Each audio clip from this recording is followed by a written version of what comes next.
All right, we give praise, esteem, and honor to the Most High Yah, name of Yahushua HaMashiach. John 5:39. Bless you, Lord, Skadah Shabbat.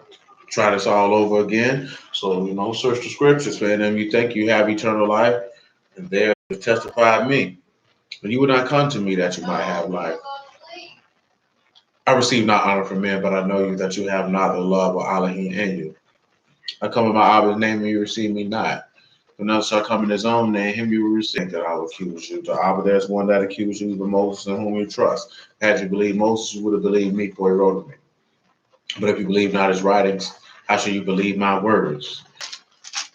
That verse 18 again, we were talking about it in regards to how Naomi told, Boaz told Ruth to put on a veil, and that Naomi know who she was. He also had told her she told Naomi everything that the man had did to her after the veil had been removed. We went over that in regards to that as a Mashal. After the veil was removed, he told everything that had been done unto him. Nevertheless, but we wanted to look at verse Ruth chapter 3. And then she said, "She sit still, my daughter, until you know how the matter will fall, for the man will not be in rest until he have finished this thing this day." So we've seen the fall is the word for fall. Matter was the bar. So he will not be in rest until that word falls. Rest is shakat, and tet. So just keep that in mind. But let's go to Isaiah 55. From Isaiah 55, Isaiah 46. Because I was telling you when the brother was like, why did y'all make us, if he knew we were going to sin, why he just didn't make us to obey? And then after that, like I said, I heard a brother mention like, hey, seeing a woman saying who she willfully submits to her husband. And that goes back to exactly what we were discussing, serve y'all with a willing heart and a ready mind, or a kafat lab to take pleasure and to delight in. See, a lot of people don't realize, why would y'all want somebody who don't take pleasure and delight in serving him? You have to do it because you're forced. But if you have to do it, see, that's what people don't really realize and understand in that regard. You don't really fool with the man. You're doing it because you have to and not because you want to. And he don't want you. You know what I'm saying? At the end of the day. And nor should he. Because Isaiah 55:8, I don't think it's any man out here will want a woman who just do stuff because he made her do it and not because she wants to do it, because she takes pleasure in doing it. You know what I'm saying? In reality, this woman don't fool with you. And it's a lot of people going to bust hell wide open. You don't stop doing this and doing that because you wanted to do what was good in the sight of Yahuwah, because you delighted to do what was in the good in the sight of your father. You did it because you thought you would get by, which is the attitude that a lot of people are taught in life. Just do enough to get by.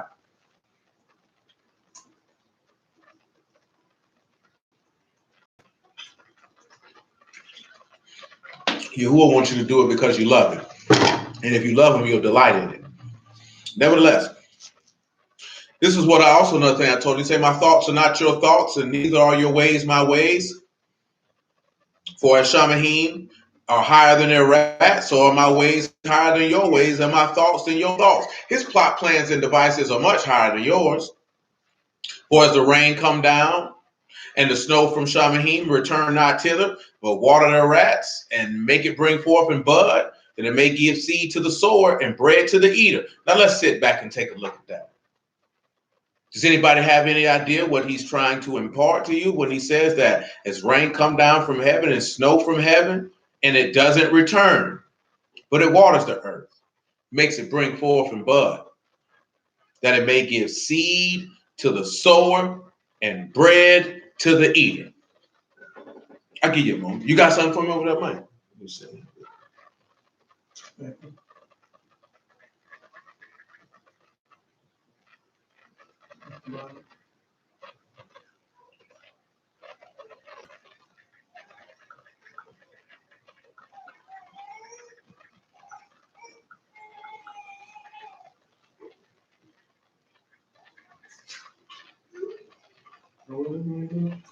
He sat back, he said, he said, as Shamahim is higher than the earth and his thoughts is higher than thought. He said, now he likens his ways and his thoughts to as rain that comes down and the snow from heaven. And snow ain't nothing but water, right?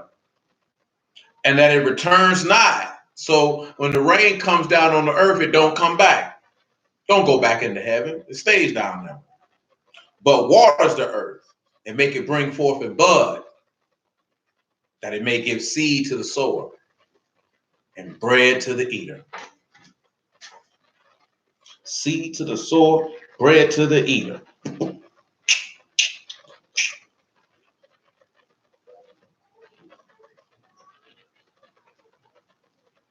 Anybody on the stream want to take a roll at that before we exit stage left even?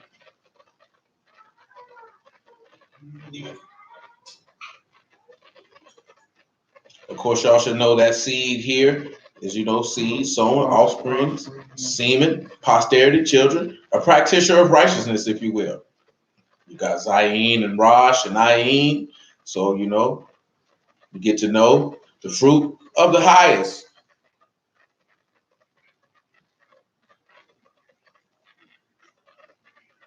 I will allow it.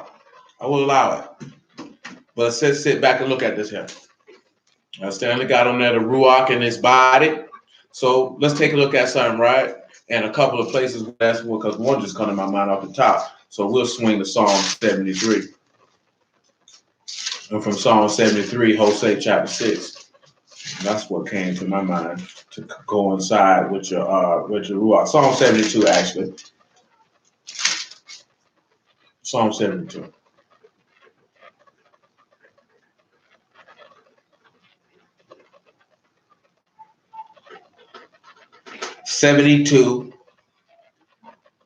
And 1, I guess. He said, give the king your judgments, O Elohim, and your righteousness unto the king's son. Now, this is a song for Solomon. So this is something that David is writing for Solomon. The father writing for the son. And he's asking for the king to give the king your judgments, O Elohim, and righteousness unto the king's son. We know that from Psalm 24 that Yahuwah is king. And he's given his righteousness unto his son.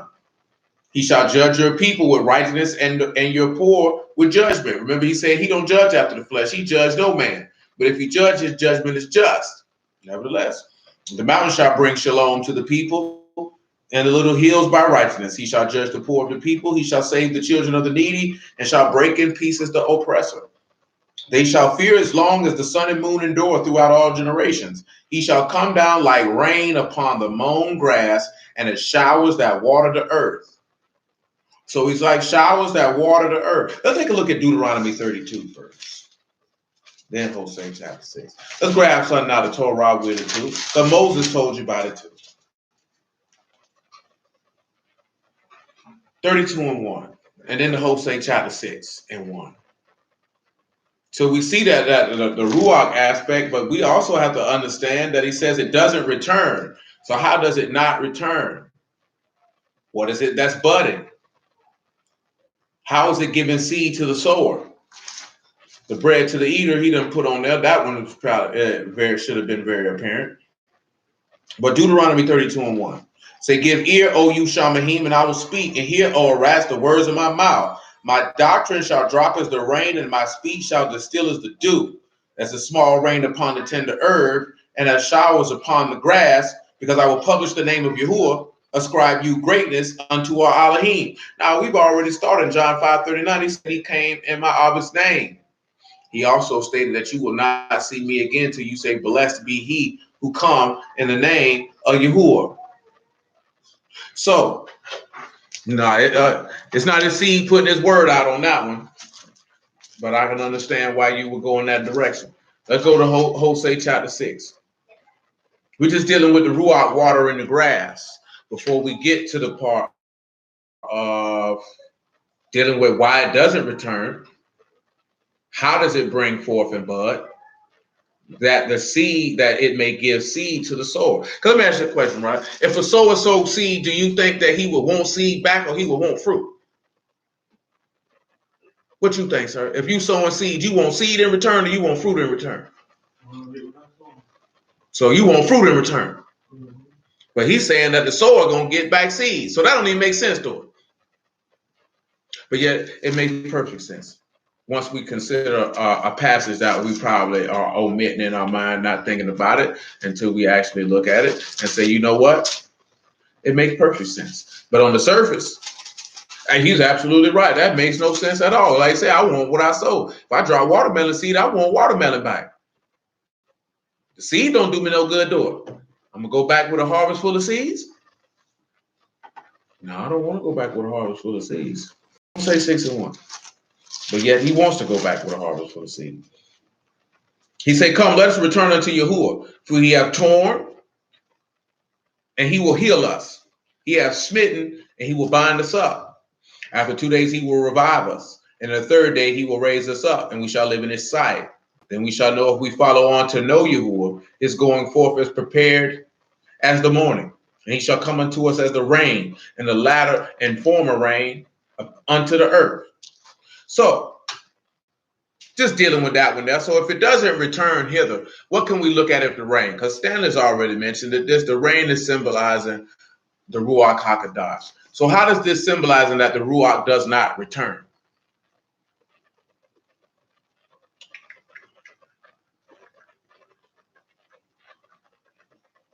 Tell us why you grabbed it. Well, you have to look at it in this regard. Before the advent of Yahushua HaMashiach, did the Ruach return back or did it stay down here with him? It went back, came on and off people. It wasn't a permanent indwelling upon a man. Yahushua also made a statement that it's the Ruach that quickened, the flesh profiteth nothing. The words that I speak unto you, they are Ruach and they are life. He also told, what did he tell his apostles in the 16th chapter of John before he got ready to depart? Does anybody recall what he told them right before he was ready to depart? He said, it is expedient that I go away. He said, because if I don't go away, the Comforter cannot come to you. He also told them that the Comforter would be, let's just take a look at it. John chapter 16. We don't need Hosea chapter 16 anymore.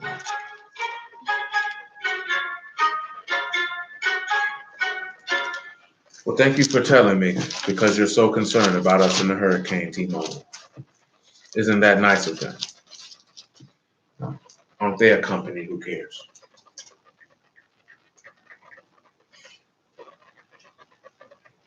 They're a company. Who cares? John chapter 16, right? And verse 5.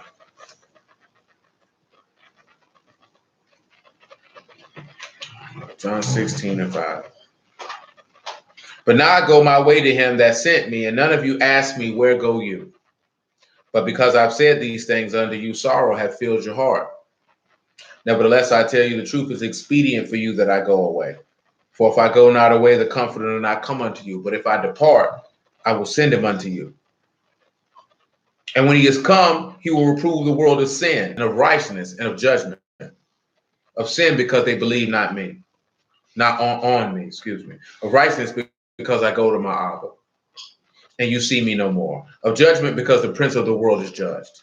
I have yet many things to say unto you, but you cannot bear them now. Howbeit, when he, the Ruach of truth, is come, he will guide you into all truth. He shall not speak of himself, but whatsoever he shall hear, that shall he speak, and he will show you things to come. He shall esteem me, for he shall receive of mine, and show it unto you. And all things that Abba have are mine. Therefore I said that he shall take of mine and shall show it unto you. Let me ask you this question here, sir. Did Yahushua make a statement that the Ruach of truth will be with his apostles and it will depart? And if so, do you recall where it's located?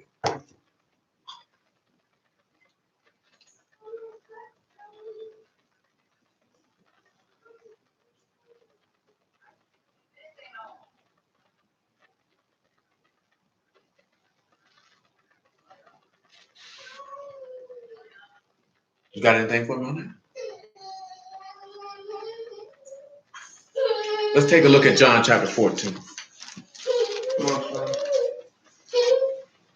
14 and 15.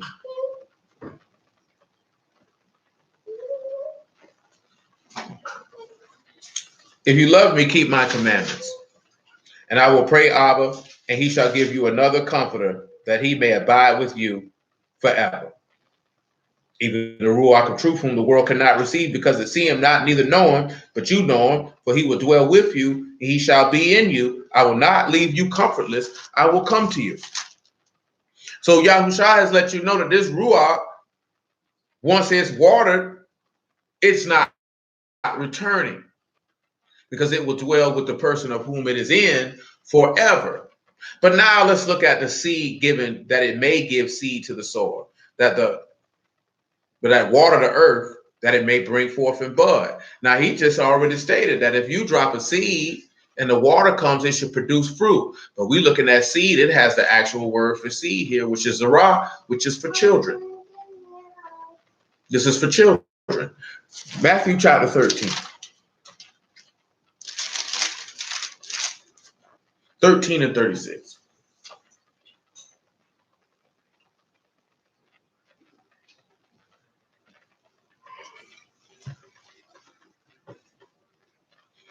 Then Yahushua sent the multitude away and went into the house, and the disciples came unto him, saying, Declare unto us the parable of the tares of the field.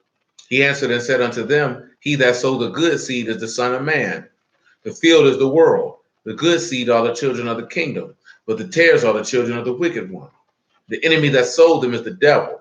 The harvest is the end of the world, and the reapers are the Malachim.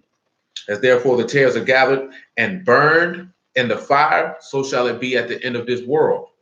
So the Son of Man shall send forth his Malachim, and they shall gather out of his kingdom all things that offend and them which do iniquity, and shall cast them into a furnace of fire. There shall be wailing and gnashing of teeth.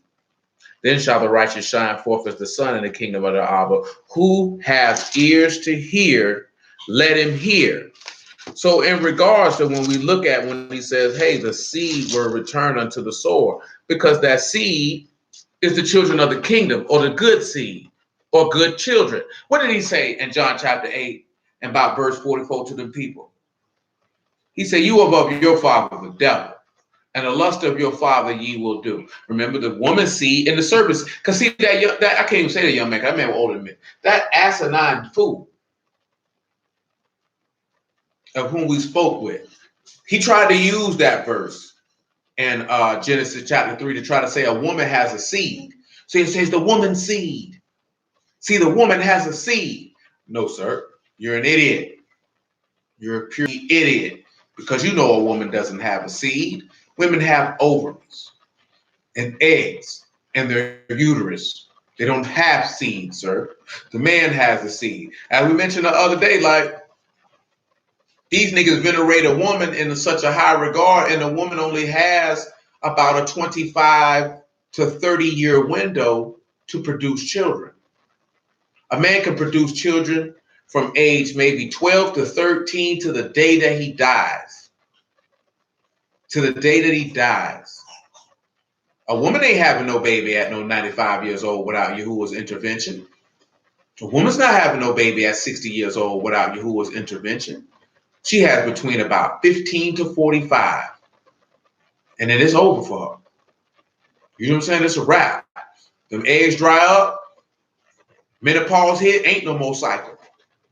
So that man's seed is very, very important. This is why he said he sowed that seed and he laid that seed, because he said that seed will return to the person who sowed it. Yahushua is the one that sowed it. And as I mentioned it before, it's either in you or it's not. You're either going to serve Yahuwah or you're not. There's not going to be any cajoling, any pushing. It's either in your heart to do it or it's not. Why can we say that? Let's just look at 2 Thessalonians chapter 2. And that still ties into what it is with Ruth. Because Ruth served Yahuwah because that's what was in her heart to do. She didn't have to be cajoled. She didn't have to be convinced. She didn't have to be pushed. She didn't have to be prodded. That's why it stated that everyone in the city knew that Ruth was a virtuous woman, that she was a strong woman. Everybody knew this. This is what everybody's supposed to know when they see Yasharal. Why does your husband have to push you to serve him? Now, of course, with Yasharal, you know exactly what your husband wants you to do, because as your leader, he's laid that out plainly, exactly what he wants you to do. So after that, it should be easy for you to move inside the framework of that. That's why I say I told you everything that my Abba has told me, so that you won't be walking around in the dark, not knowing what you ought to do. 2 Thessalonians chapter 2. We'll pick it up at verse 9.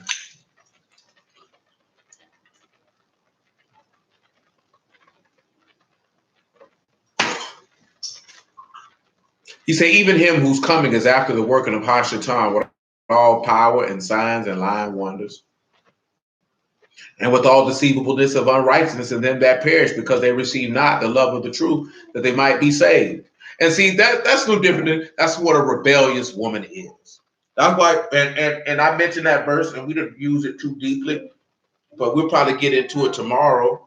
On the morrow, y'all willing, about a virtuous woman is a crown to her husband, but her that brings shame is a rottenness to his bones.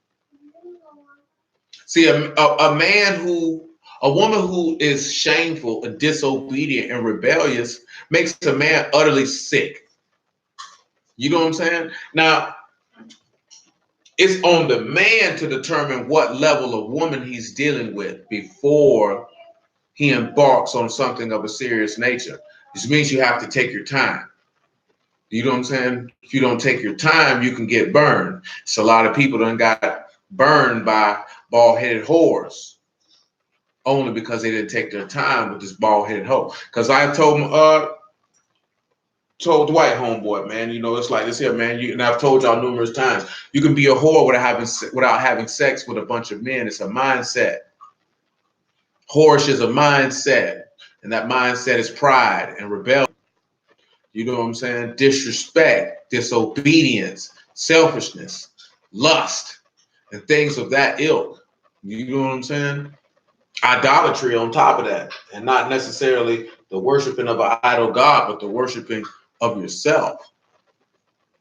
So those are the things that come into that, and you have to be able to see that and identify that. This is why the word goes through those things to point those things out to a young man, so he might identify this whorish woman and leave her alone. If you recall, we seen that in Proverbs 7. You know what I'm saying? He said, I looked out the casement of my house to behold the simple ones. You know what I'm saying? Say he don't know that the pathway to her bed is death. Nevertheless, let's continue. But we're bound to give thanks all the way to Elohim for you, because, brethren, beloved of Yahuwah, because Elohim from the beginning have chosen you to salvation through sanctification of the Ruach and belief of the truth. So you have people, they've been set apart. Now let's go back, because it said to give bread to the eater. Because if it gives seed to the sower, now it's going to give bread to the eater. Do you recall the verse in Judges that speaks about the bread to the eater? You recall that verse?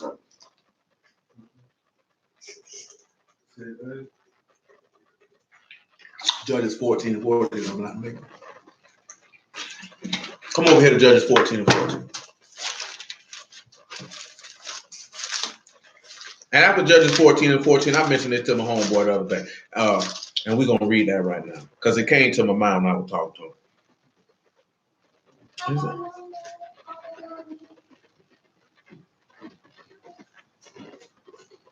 Yeah, I picked the right verse.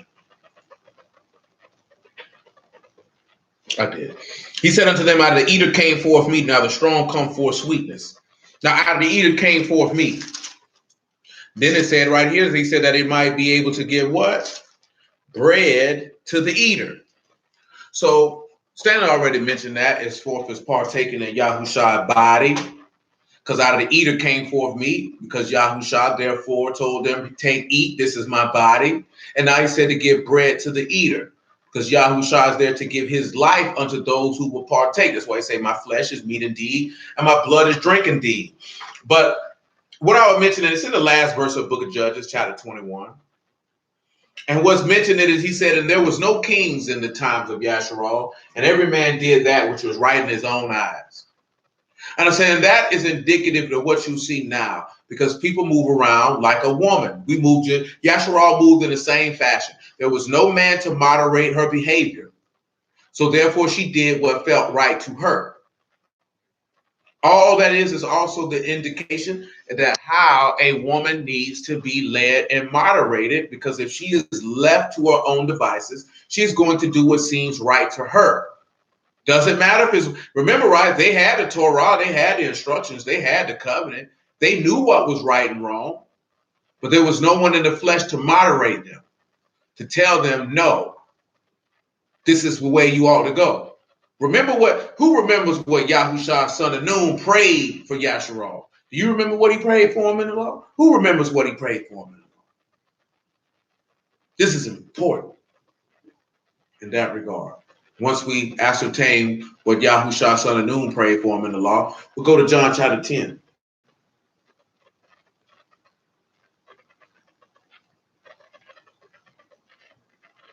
Go once, twice. So, Numbers chapter 27.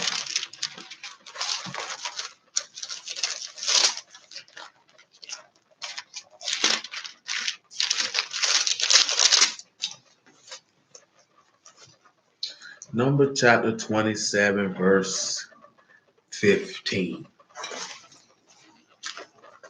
Moses spake unto Yahuwah, saying, let Yahuwah, Elohim of the Ruachs of all flesh, set a man over the congregation, which may go out before them, and which may go in before them, and which may lead them out, and which may bring them in, that the congregation of Yahuwah be not as sheep which have no shepherd. So let's take a look at something.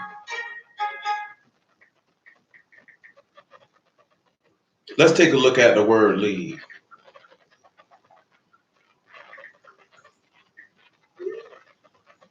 Let's take a look at the word lead here, because he said it's a shepherd's job to lead them in. Because if they are sheep without no shepherd, then they will have no direction, and they will do exactly what we see in Judges 21. They're going to do what's right in their own eyes.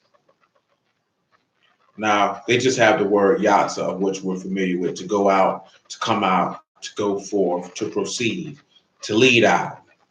You have a yod, a sod, and an olive. So you see that the right hand is the way of strength. This is the way that you ought to be led in, to be able to come out, to go out, and to come in. He says, so they don't be a sheep which don't have a shepherd. Because if they don't have a shepherd, and they don't have anyone to guide them, to teach them, to rule them. This is why it's important in the husband's aspect to lead, which we'll be dealing with that when we looked at some of the things that we started at, looking at the word ball and things of that nature. And y'all we'll get into that more on the morrow, because that's very, very important. Because if not, that woman's going to do what seems right in her own eyes. This is what Yasharal did. They didn't have a shepherd, so they did what was right in their own eyes. You know what I'm saying? That's very, very indicative of what we see of our people as a whole. You don't have a shepherd, chapter 10. You don't have a culture, so therefore, you're going to do what's right in your own eyes. See, a lot of individuals say, that's why we need this and with our people in this time and that, there, and the third. And there's some validity to those statements. But a lot of the reason why 10 and 1, a lot of the reason why things of that nature may not be able to be executed is because other black men don't have a desire to humble themselves to serve another black man. They feel like that is demeaning to their masculinity or beneath them to be in subjection to another man, even though the word does not teach that. It doesn't make you any less than a man to do so. But because that's a part of our culture in the past and not a part of our culture in the now, that's a hard thing to fathom. And it's a hard thing to fathom also in the regard because of how a black man has been minimalized and broken down and emasculated to the point that no one will respect his authority or leadership to lead or guide them anywhere. Especially like I think I done told y'all in the past when I was up that road, and how them young boys, I wasn't that much older than them. So, but to see how some of them young men was like, they couldn't stand them older cats because they felt like them niggas was fools. They felt like they couldn't get no wisdom from them because they were gallivanting around just like them. And when they went to sit down and kick it with them, they couldn't get any wisdom from them, which caused them to lack respect for them. Because some of these young men had expressed to me like they feel like I should be able to go to this older cat and get some game, but I can't get no game from him because he just as dumb as me. So when these individuals begin to have that type of mindset in their head, they're not necessarily going to want to listen to a man who looks like them, but they will be readily, and I mean readily, able to listen to someone who doesn't look like them and do it with joy. And that's the bad part of the play. That's the thing that has to be reversed. And how can that be reversed? By having the ability to show yourself as a man and move in that fashion to where the younger children have the ability to see an older black man, and when they get older, to view every older black man they come across with the same level of respect that they had for their father. I've also been thinking about this here too, right? You got some dudes, man, they don't get to have sons for whatever reason. Sometimes I go to thinking, does this man not allow a man to have sons because he wants to extinguish his line? And it may not have nothing to do with that particular young man, but why Yah wants to extinguish that line could have been something that had been done long before you were even thought about. But then you got the reverse. If he could allow you to have a son so he can kill your line through your sons later. You never really know until his will is manifested. And then, of course, you have the last one, which is the best one of them all, that your name may continue under heaven. Because you have someone to continue your lineage. Because you don't really know. Lineage just stop. Because it might not stop with you. You can have a son, and your son might not have any daughters, and your lineage just stop with him. Or your son could have a son, and so on and so forth. It's just to hope that the line continues, if you would be so merciful. It says, truly, truly, I say unto you, he that enter not by the door into the sheepfold, but climb up some other way, the same as a thief and a robber. But he that enter in by the door is the shepherd of the sheep. To him the porter open, and the sheep hear his voice, and all his own sheep by name, and he lead them out. And when he put forth his own sheep, he go before them, and the sheep follow him, for they know his voice. And a stranger will they not follow, but will flee from him, for they know not the voice of strangers. And that's why I say there's some validity to the assertion of brother saying, we need to come up with certain things. You have to be doing things that seem right in your own eyes. All you have to do is hear his voice and follow, because you would know the voice of your husband, and you will submit yourself to it and follow it. Now, I went into a whole lot of other things. Let's go back to Isaiah 55. I just felt like sharing this.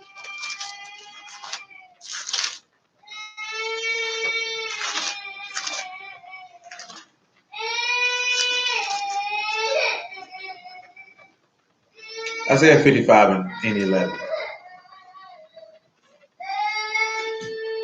He says, so shall my word be that go forth out of my mouth. We won't need Isaiah 46 because Isaiah 55 gave me what I need. So shall my word be that go forth out of my mouth. It shall not return unto me void, but it shall accomplish that which I please, and it shall prosper in the thing whereunto I sent it. Now remember, she told Ruth to sit still until she know the matter, for the man will not be rest until until he have finished the thing this day. Well, if you recall, Genesis 49, it makes a statement of that Issachar, a strong ass, couched down between two burdens. And he saw that rest was good. Now, I'm going to get the word for rest there because we just went over that as Shakat.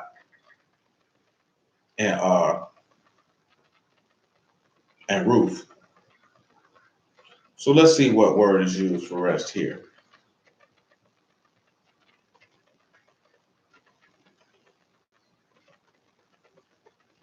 And it's a different word here. It's menakah, resting place, rest, quietness. Now, of course, it should take you back if he saw that rest was good and that man would not be finished. It says that this man wouldn't, because remember, the word is going to finish unto the thing that he sent it to. So sit still till you know how the word will fall. This man will not be in rest until he have finished the thing this day. Well, what did Yahushua get up here on this tree and say? That he would not be finished, and that word fell, because we already talked about this when we sat back with the veil, and when the veil was pulled off Yahushua, and he told his apostles Peter first and then the rest, who he was and what was to happen to him. He told them that he should be crucified and that he should be suffer many things of the elders and chief priests, and on the third day be raised again. Well, I think it's in Luke, is it? Or is it in John?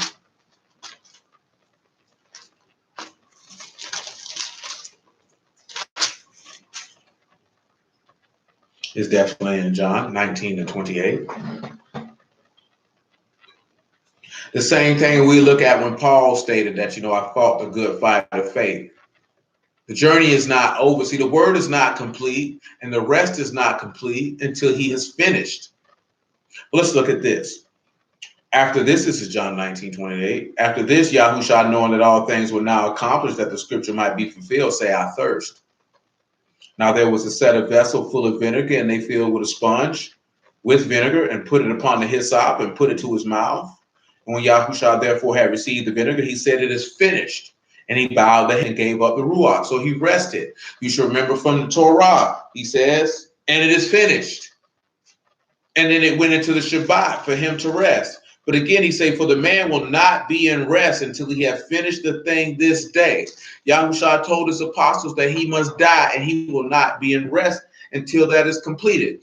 Well, we also have to remember that we will not be in complete rest until we have finished the course. Let's look at something what Paul said in 2 Timothy chapter 4. Because you got to have the ability to endure to finish the course.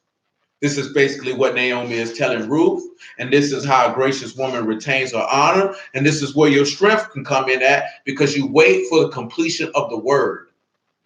See, if you know that he said that his word will accomplish the thing that where he is sent to it, and that it will fulfill whatever it is that he desires, then you will wait for that word to fall or to come up or to be completed, because you know that his ways are higher than your ways, and his thoughts are higher than your thoughts, and that all you have to do is humble yourself under his will and do it willfully, because you know what manner of man it is that you're in subjection to. Dang, I forgot what I'm doing.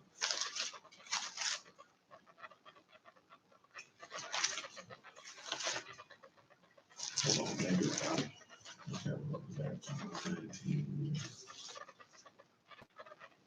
okay, 2 Timothy chapter 4. Praise the Lord. 2 Timothy chapter 4.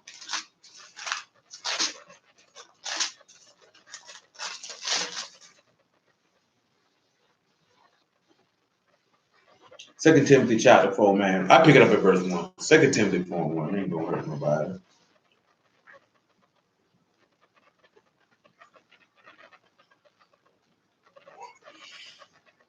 I charge you, therefore, before Elohim and the Lord Yahushua HaMashiach, who shall judge the quick and the dead at his appearing and his kingdom. Preach the word, be instant in season, out of season, reprove, rebuke, exhort with all long suffering and doctrine. For the time will come when they will not endure sound doctrine, but after their own lust they shall heap to themselves teachers having itching ears. You see it every day. People based off their own desires will go listen, and that goes into because you can get something different. That's the same token to just use it in another framework, that if you're in a strong culture and every woman knows every man is on the same type of time, then there's nowhere that she can go to hear something different to get her lust fulfilled. This is why the people always went around looking for false prophets. And what he said, don't speak unto us right things, speak unto us smooth things, prophecy deceits. Because you want somebody who's going to come back and tell you what it is that you want to hear according to what it is that you desire.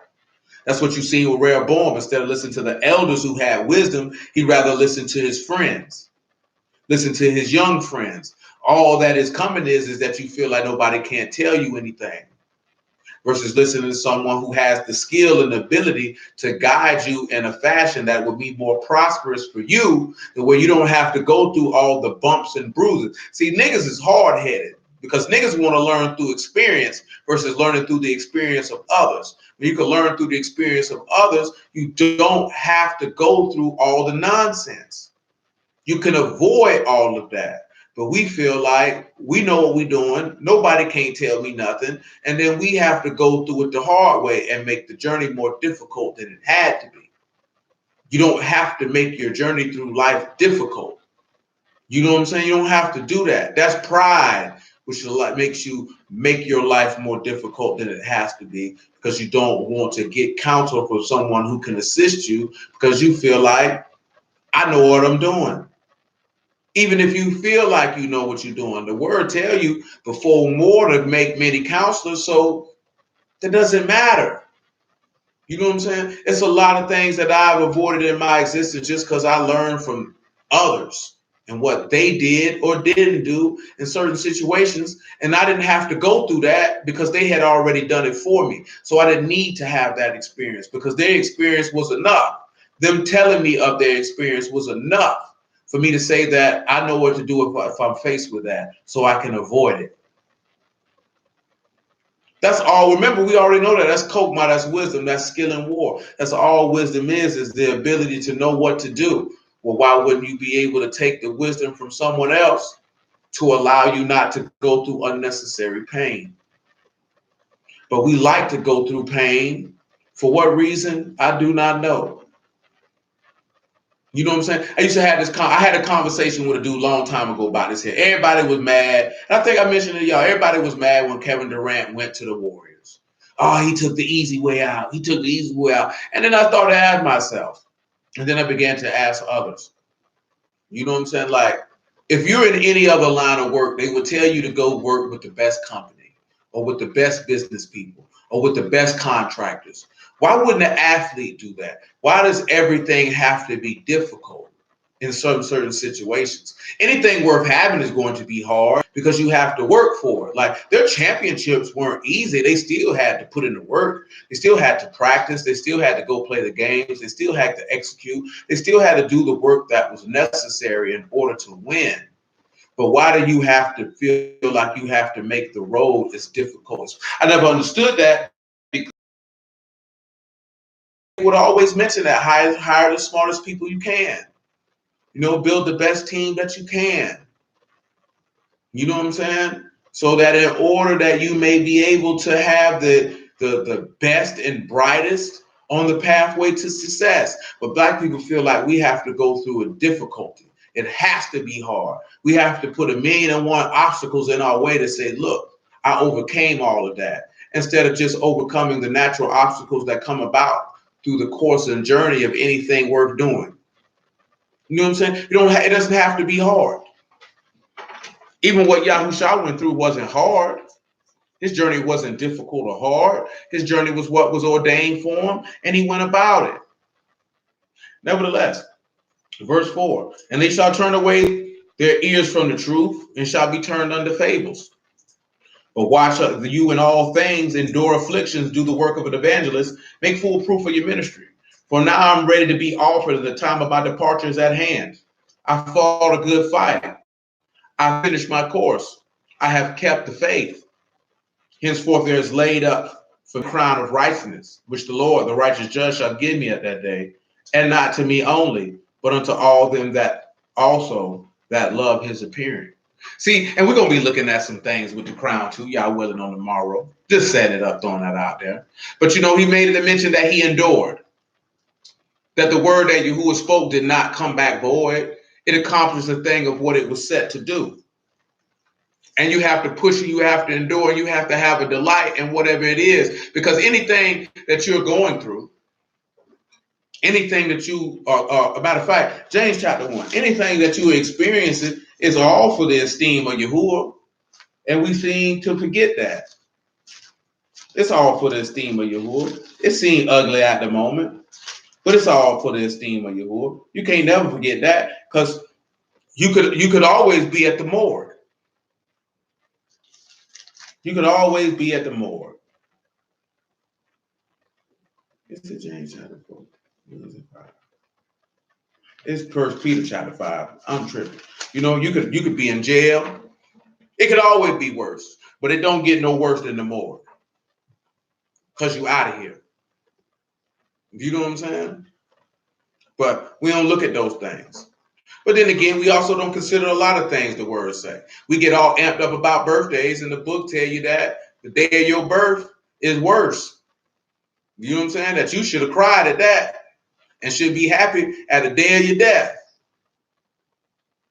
But that's a whole nother conversation. You know what I'm saying? But that's only because with birthdays and all that other stuff, that's just self-aggrandizement. You know what I'm saying? And that's another conversation for another time.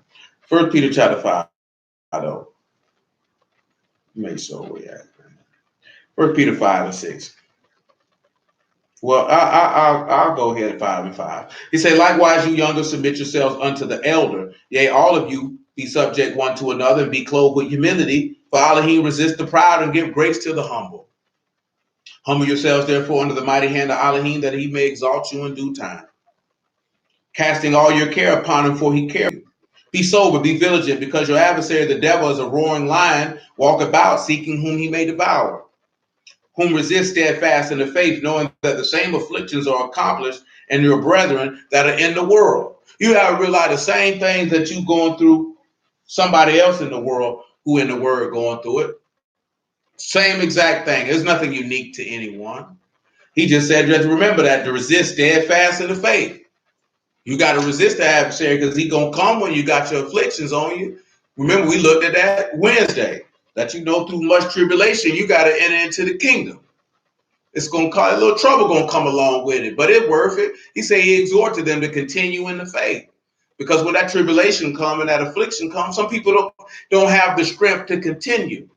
This is how a gracious woman retains her honor, because she has that favor, which makes her a Kayil or a strong woman or a virtuous woman, and therefore she's able to endure. And that's what we have to look at, saying that if we are the body or the bride of a Mashal, we have to have that strength and the ability to endure afflictions. Nevertheless, back to Ruth chapter 4. I think we've distinguished that matter, and we can move on. Because Yahusha ain't gonna stop till Yahusha didn't rest till it was completed. And that's why we looked at some. You can't rest until your job is completed. That's why we read that in Timothy. Peter said, now I'm ready to be, Paul said, I'm ready to be offered, man. I'm ready to depart. I done endured. I done kept the faith. I fought the fight.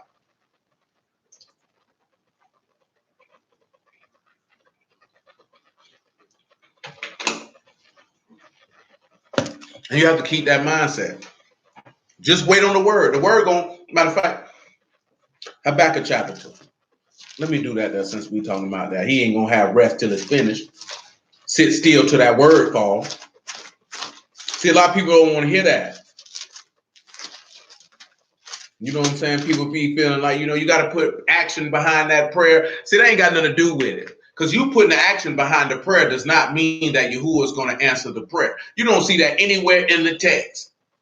That somebody, I prayed to Yah for this. Let me put some action behind what I prayed. That man ain't never did nothing like that, because people take that faith without works as dead. And those are two different scenarios of what you're speaking on.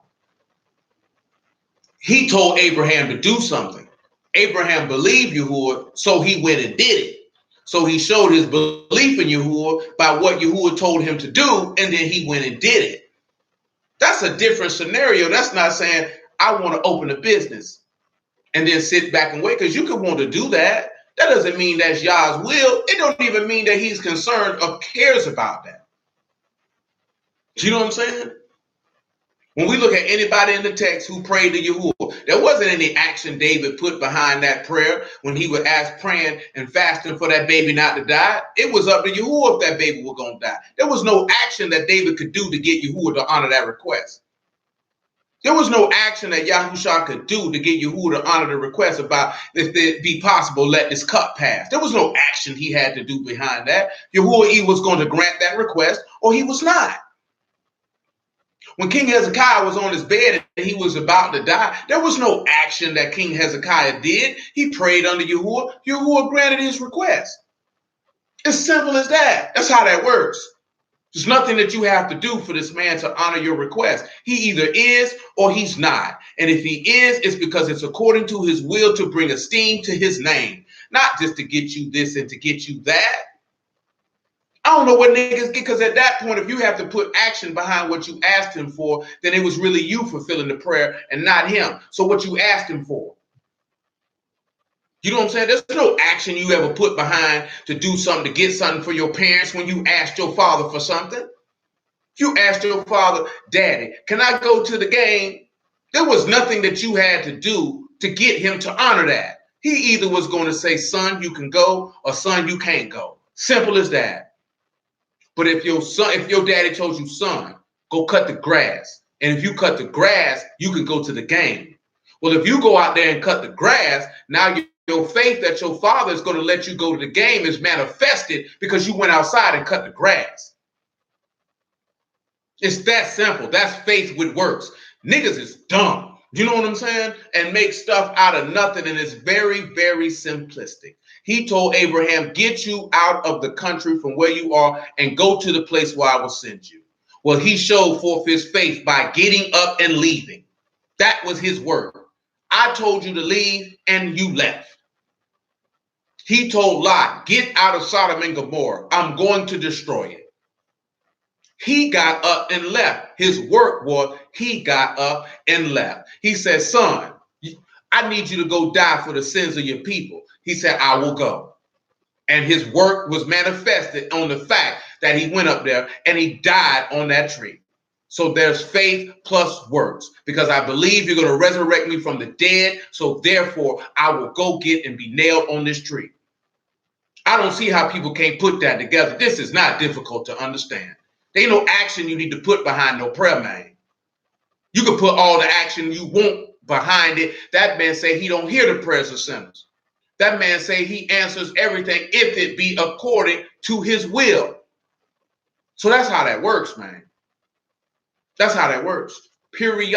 You don't think Rachel was praying to have a child? You don't think she was laying with Jacob? But yet that womb didn't open to Yahuwah felt like opening it. Period.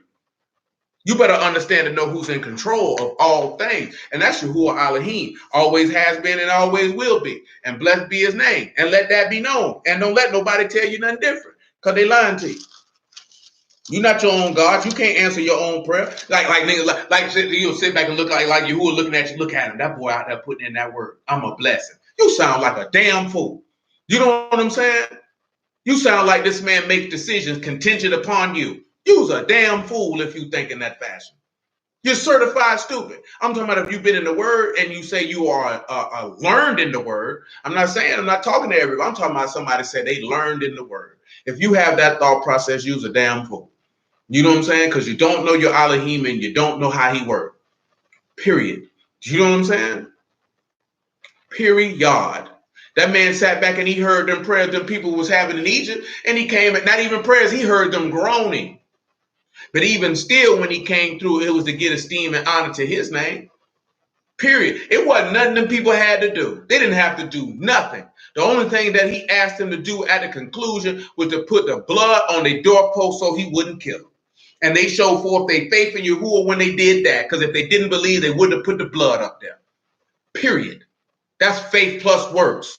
I told you something and you did what I said in order to get what you had an expectation of receiving, in which I promised you. Come on, man. Don't let the niggas is dumb. And we had that conversation in that barbershop too. Dude was talking about what's the meaning of faith. Well, I say, well, brother, which word? I say, because it's about 3. Now you looking stupid, because you think faith is just this mysterious thing and we don't believe in what we can't see. No, we're firmly and faithfully locked down and in on a particular expectation of promise. That's what that is. You have to know that. That's why Naomi telling Ruth, sit still till that word fall. To whatever it is he told you he was going to do, sit still till he accomplish it. But see, we can't do that because we don't really trust in Yahuwah like that. So we feel like we have to get up and push it on our own. And then because we feel like that'll be weak because we waiting. But no different than a father has to wait on his child. No, I mean, a child has to wait on his father, excuse me. There's no different that you're going to have to wait on Yahuwah. That's your daddy. You don't get up and do something your daddy told you to sit still, nigga. You know what I'm saying? But like I told y'all before, that's my opinion. That's how I see it. I see individuals who have the ability, who were raised by a strong masculine figure and yielded unto his authority, that it is a lot simpler for them to yield unto the authority of Yahuwah, because you're already accustomed to yielding under the authority of a strong man. So that wouldn't offend you. You wouldn't feel emasculated. You wouldn't feel like this, that, there, and the third. You know what I'm saying? If your father told you to wait on him, then that's what he said. Don't you realize that's what got Saul in trouble? See, niggas don't learn from the. Come over here, man. See, niggas don't learn from the word, man. Come over here to First Samuel, man. Let me show you what I mean. What I'm saying. Niggas don't learn from the word, man. The stuff right there. The man told you that all scripture was given for instruction and reproof. That the man of Elohim might be made perfect. But we don't want to be made perfect because we're going to go out here and make the same mistakes that your ancestors made. Let me see what chapter it is I need. I think I need chapter 13.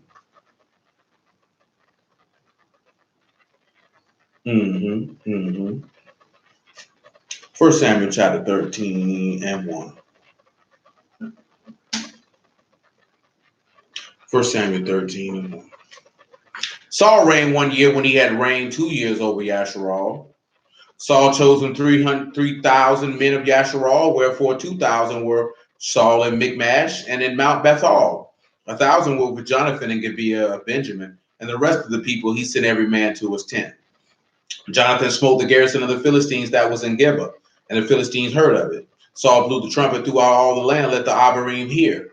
All Yasharal heard say that Saul had smitten a garrison of the Philistines, and that Yasharal was also had an abomination with the Philistines. And the people were called together after Saul to Gilgal. And the Philistines gathered themselves together to fight with Yasharal, 30,000 chariots, 6,000 horsemen, and the people as the sand, which is on the seashore, in multitude. And they came up and pitched in Michmash eastward from Bethaven. When the man of Yasharal saw that they were in a strait, for the people were distressed, the people did hide themselves in caves and in thickets and in rocks and in high places and in pits.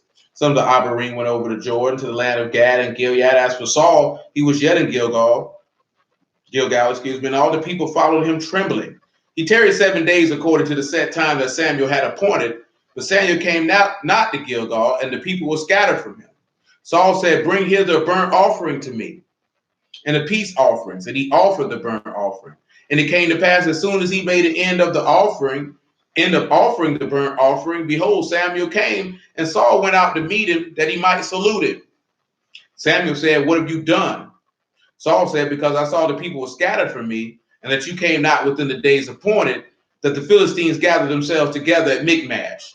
Therefore said I, the Philistines will come down now upon me to Gilgal, and I have not made supplication unto Yahuwah. I forced myself, therefore, and offered a burnt offering." Samuel said to Saul, "You've done foolishly. You have not kept the commandment of Yahuwah your Elohim, which he commanded you. For now would Yahuwah have established your kingdom upon Yasharal forever. But now your kingdom shall not continue. Yahuwah sought him a man after his own heart, and Yahuwah have commanded him to be captain over his people, because you have not kept that which Yahuwah commanded you." Now look at that.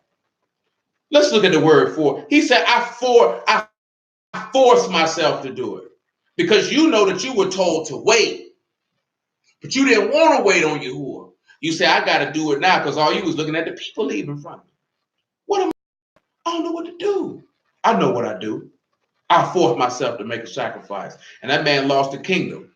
And Yah gave it to a man after his own heart. And we talked about that. He said, if you would have listened, he would have established your kingdom forever. Let's look at this here. Forced myself. The word for "I forced" is afak. So this man forced and compelled himself. You have an aleph, a pay, and a kuf. He didn't have the strength of that last word that was told to him. That's why he forced himself. A lot of individuals, you don't hear that last word that Yahuwah spoke to you. So you force yourself to do something. You compel yourself to do something because you didn't want to hear the word. You didn't want to hearken unto it. Now let's look at continue. He said, now your kingdom won't continue. I think I hit the wrong sentence. And I did. Pardon me for that. And with continue, you have kum, which is quam yashar. Let's say everybody quam yashar, excuse me. And that's to rise. Your kingdom's not going to rise. It's not going to rise.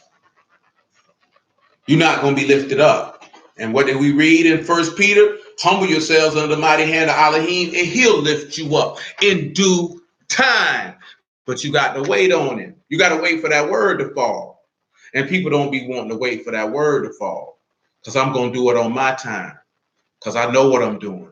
Very, very dangerous situation in that regard. Just wait on Yahuwah. That's all you got to do. His word going to be accomplished. Let me show you the spot that I mentioned.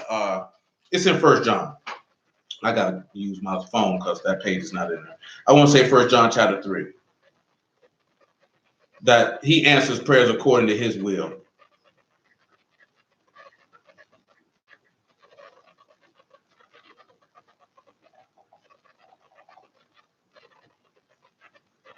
First John chapter 3. I want to say verse 18. Is it verse 18?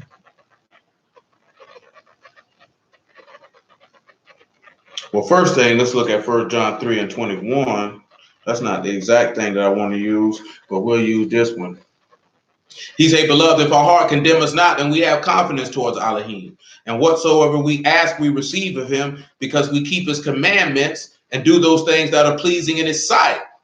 And that his commandment is that we should believe on the name of his son, Yahushua HaMashiach, and love one another as he gave us commandment.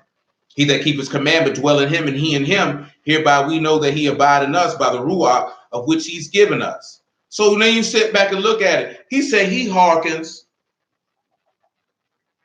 according to you doing those things that are pleasing in his eyesight. Not because there was anything that you did, because Yahuwah doesn't answer prayers based off of what you do. 1 John chapter 5. I was right in my mind the first time. 1 John 5 and 11. Now let's look at it. This is a key component on the things that we beseech Yahuwah for. This is the record that Elohim have given us, eternal life, and this life is in his son. He that have the son have life. He that have not the son of Elohim have not life. These things have I written unto you, that you believe on the name of the son of Elohim, that you may know that you have eternal life, and that you believe on the name of the son of Elohim. And this is the confidence that we have in him, that if we ask anything according to his will, he hear us. And if we know that he hear us, whatsoever we ask, we know that we have the petitions that we desired of him. So, boom. What do we see the first thing? Yahushua asked if that cup could pass, but he said, nevertheless, not my will be done, but your will be done. Because it doesn't matter what you ask, it has to be done according to his will. If what you ask is according to his will, he will grant it. There's absolutely nothing you have to do to get him to grant that prayer, because all you have to do to get him to grant is to do the things that are good in his eyesight, which means you do the things that he delights in. So that means you serve him with that kafas leb. You delight and take pleasure in the things that Yahuwah delights and take pleasures in, because you delight to serve him. That's what we've seen with Ruth doing towards Boaz. This is why a gracious woman retains her honor, because she delights in serving her husband. It makes her happy that he's happy, because her objective is to make him happy. When you turn around and you look at it, Yasharal's job and objective was to make her husband happy, not him make you happy. And that's why people serve Elohim in the way that they serve him, because they feel like it's his job to make you happy. And it's not your job to make him happy. Once a woman begins to understand, and I'm not just talking about a natural woman, once a woman begins to understand that it's her job to keep her husband happy, everything will be smooth. Once they realize that it is their job to do the things that he delights in, but it's also that man's duty to let that woman know the things that he delights in order for her to fulfill his will. This is why I've told you women in the past that if you do those type of things, there's nothing that a real man won't do for you, because especially if he's a man of Elohim, he's going to move as his father moved, because he said he will honor those requests. He said all you got to do is believe in this, keep his commandments and do those things that are pleasing in his sight. And his commandment is to believe on his son. And that goes back to all the things of some of those words that we looked at last week in that regard. Of this is what a strong woman is paired to, the teachings of the son, the teachings of the right hand. All of these things are coming into play. Because what made Ruth was her love for Elohim. She loved Yahuwah. She loved Yahuwah. This is why she was given to sons of Yahuwah. Her first husband who passed, and Boaz later. This is why Abigail was given to a son of Yahuwah. Because we just read it. It said I'm going to give the kingdom to a man after his own heart. Abigail was given to a man who was after Yahuwah's own heart. A man after Yahuwah's own mind is who he gave this woman to. See, that's a blessed thing when this man give his son to a woman. Because what does that say about that woman? It says that that woman was meant to be guided in the way of salvation from someone who was a part of the household of Elohim. That's a blessed thing.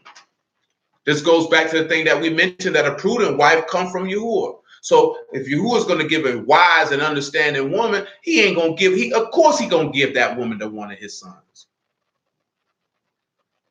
Of course he's going to give that woman to one of his sons. Of course he's going to do that. Why wouldn't he do that?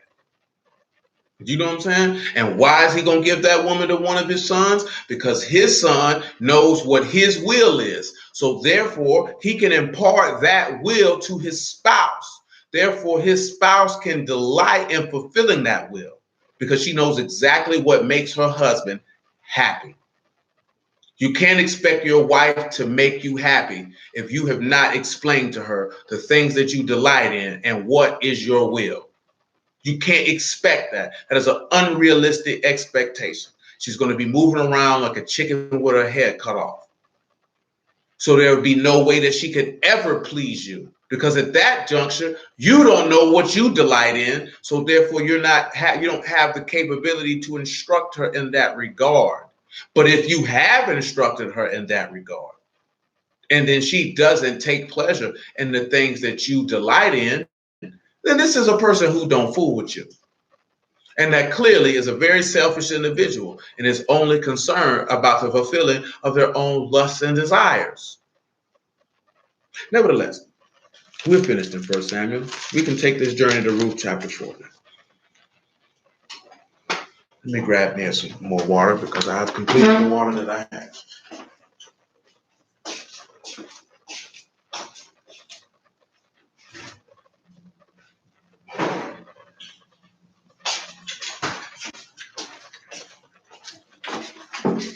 Thank you for your patience.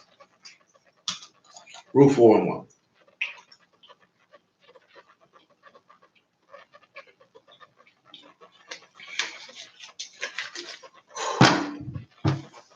And you said it. You shout out. Then went Boaz up to the gate and sat him down there. Behold, the kinsman who Boaz spake came by. Remember, Boaz means to be friendly. Remember that it mentioned that there was somebody else before Boaz who could do the redemption? And to whom he said, ho, such a one, turn aside, sit down here. He turned aside and sat down. And he took 10 men of the elders of the city and said, sit you down here, and they sat down. He said unto the kinsman Naomi, this has come out again out of the country of Moab, sell a parcel of land which was our brother's Amalek's. I thought to advertise you, saying, buy it before the inhabitants and the elders of my people. If you will redeem it, redeem it. But if you will not redeem it, then tell me that I may know, for there is none to redeem it besides you, and I am after you. And he said, I will redeem it. Let's look at the word advertise.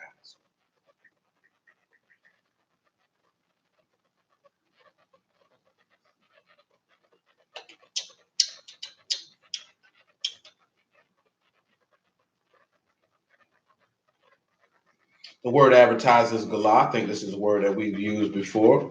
And it is to reveal, to make known, to uncover, gamal, lamah, and hey. You know, behold, the teachings of the shepherd. You know what I'm saying? Or the way of the teachings. However you want to look at it. The messenger of the teachings. Look at it. Behold it. He'll make it known. Well, he said, I thought to advertise you to say you buy it. You redeem it. Remember, we talked about that redeemer. Leviticus 25, that kinsman redeemer. It also has another word here, ozim,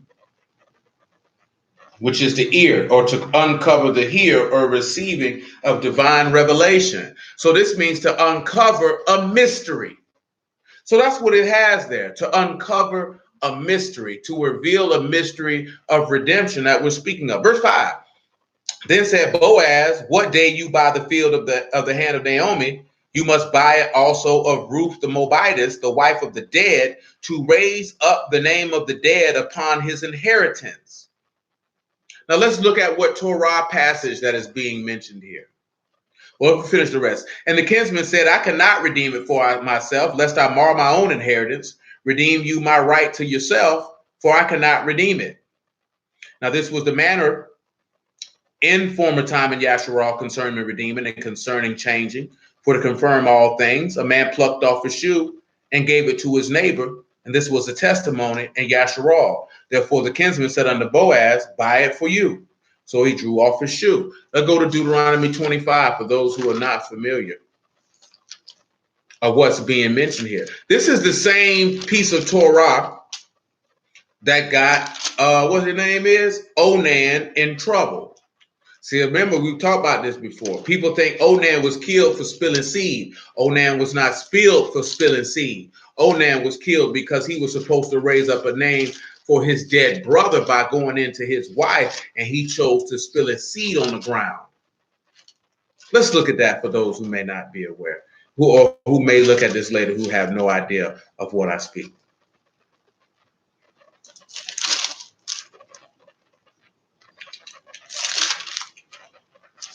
What is it? Genesis 37 or 39? No, it's Genesis 38.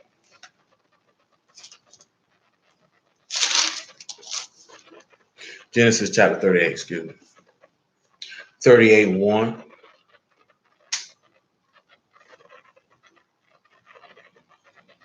And it came to pass at that time that Yehuda went down from his brethren and turned into a certain Adumalite whose name was Harah. Yehuda saw there a daughter of a certain Kenite whose name was Shua. And took her and went in unto her.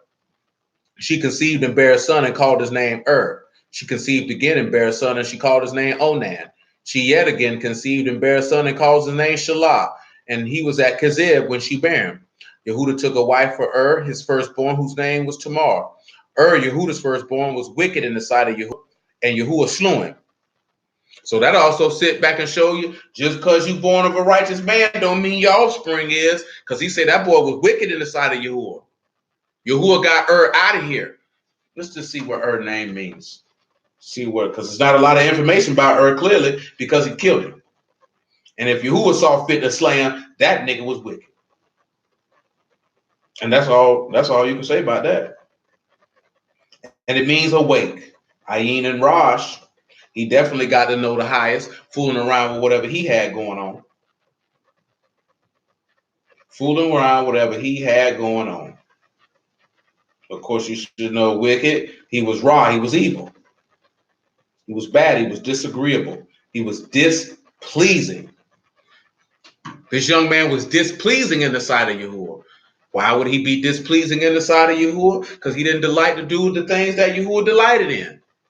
That's the only reason why a man is ever displeased with his wife, because his wife don't take pleasure in doing the things that he likes. But of course, that we live in a society that's taught that the man is supposed to cater to whatever the woman likes. This is why you have so many men miserable and dying at a young age. Nevertheless, and Judah said unto Onan, go into your brother's wife and marry her and raise up seed to your brother.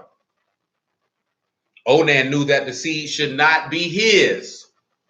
And it came to pass when he went into his brother's wife that he spilled it on the ground, lest that he should give seed to his brother.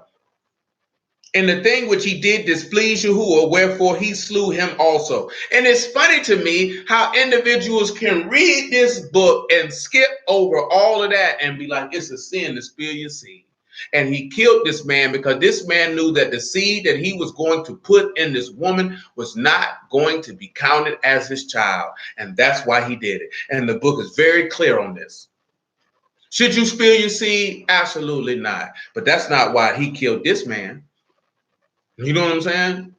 Because it doesn't matter if you spill your seed or not. It's up to Yahuwah if you're going to have a child or not. period.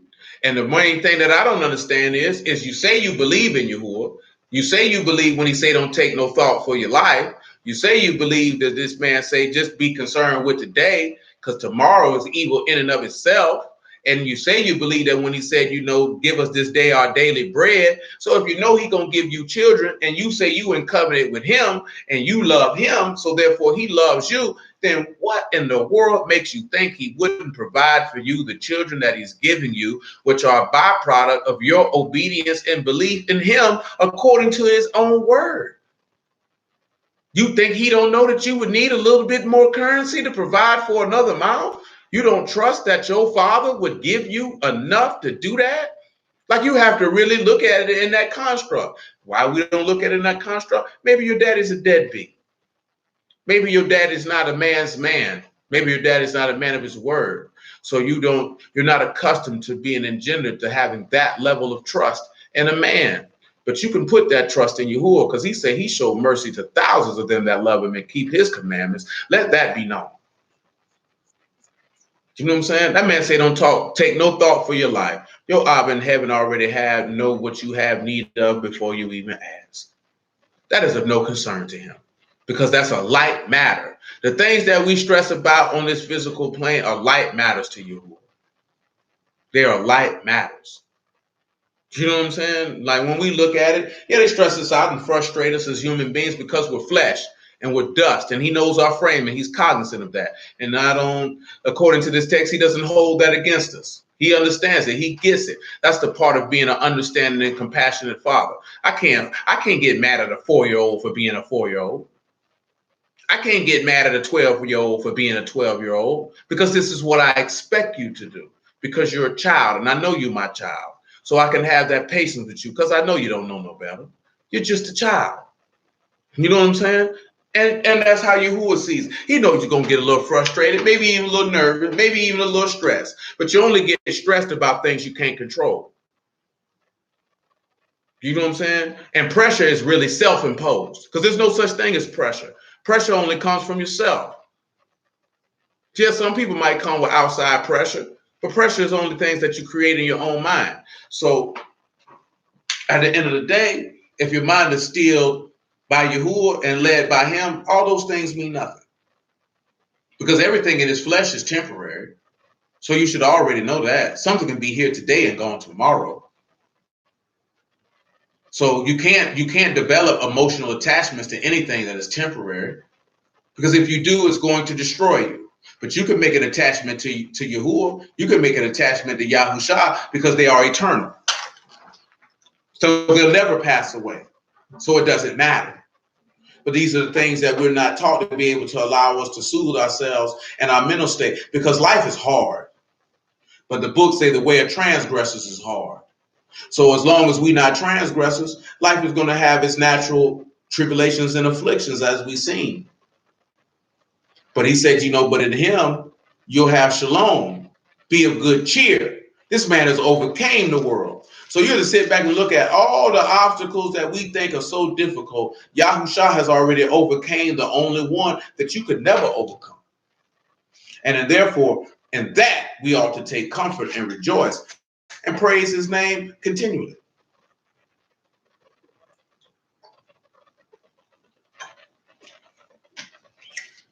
Nevertheless, we good in Genesis 30. Let's hit the Deuteronomy 25.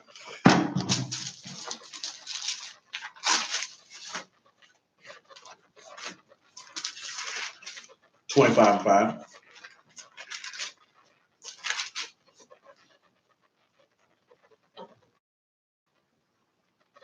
25 and 5. If brethren dwell together, and this is Deuteronomy, and one of them die and have no child, the wife of the dead shall not marry without unto a stranger. Her husband's brother shall go in unto her and take her to him to wife and perform the duty of a husband's brother unto her. So she got to keep it in the family. Notice that this is one of the things that Ruth said, nah, I ain't going to slide. Now she said, your Elohim is my Elohim. Did Ruth have an understanding of this?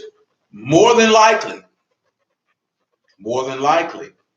Just going to look at the word for duty. He said duty.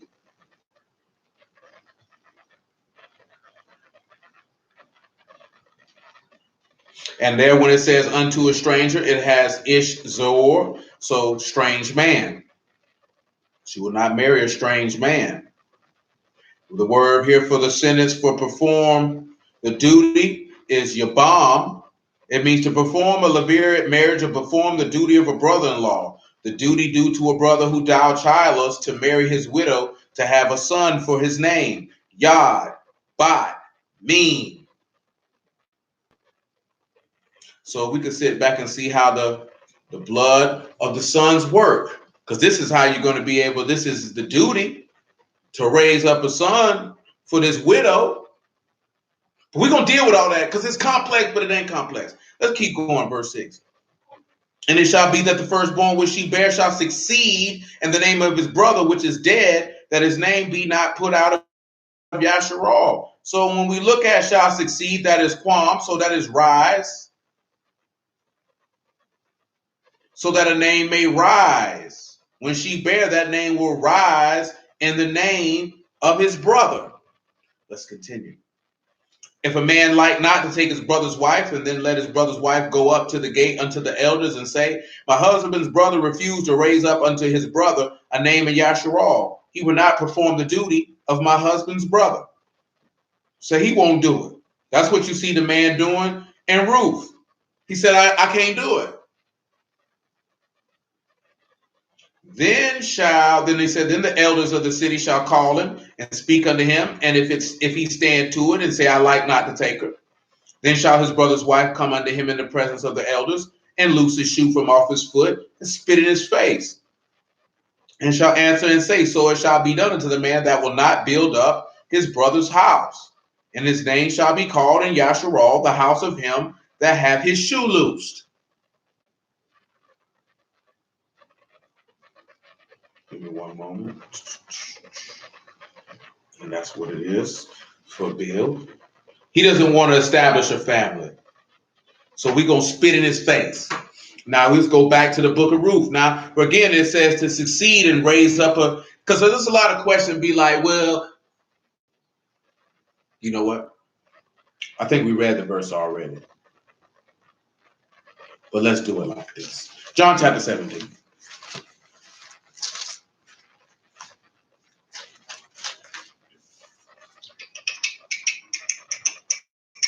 (17 to 6).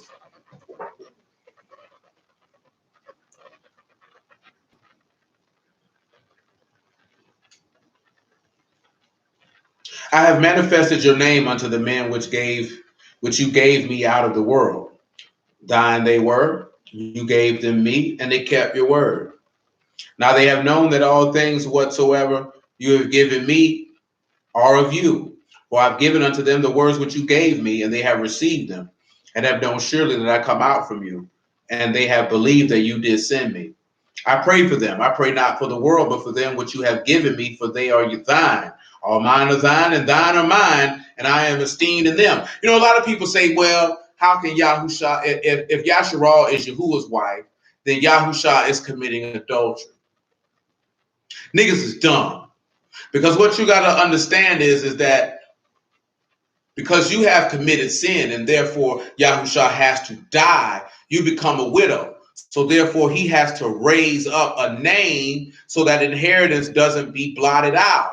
So the name of Yahusha has to be placed upon Yasharal so that the name is not blotted out from that inheritance, because that woman doesn't have a son or a seed, if you will. But nevertheless, let's go right to Revelation chapter 12.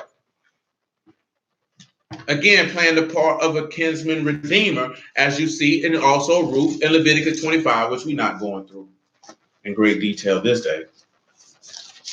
We have in the past, and maybe we'll revisit it. The reason why we read John 17, because he said, all are mine, and you cannot go marry a strange man.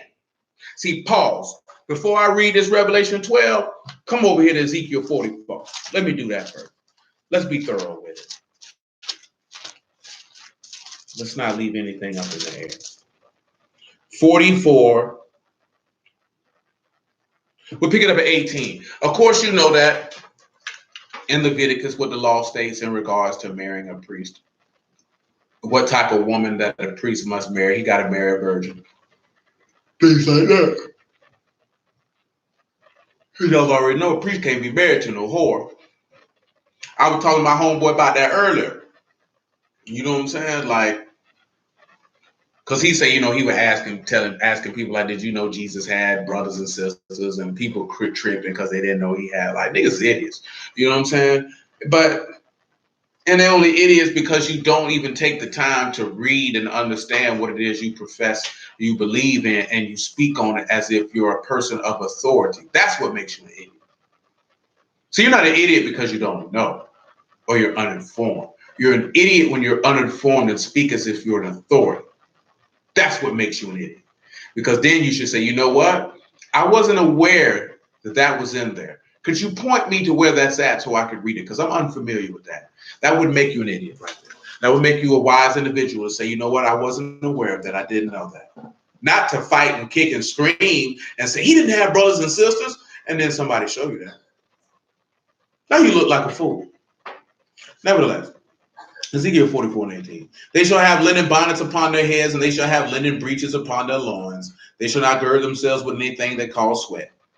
And when they go forth into the utter court, even into the utter court, to the people they shall put off their garments where they ministered and lay them in the Kadash chambers, and they shall put on other garments, and they shall not sanctify the people with their garments.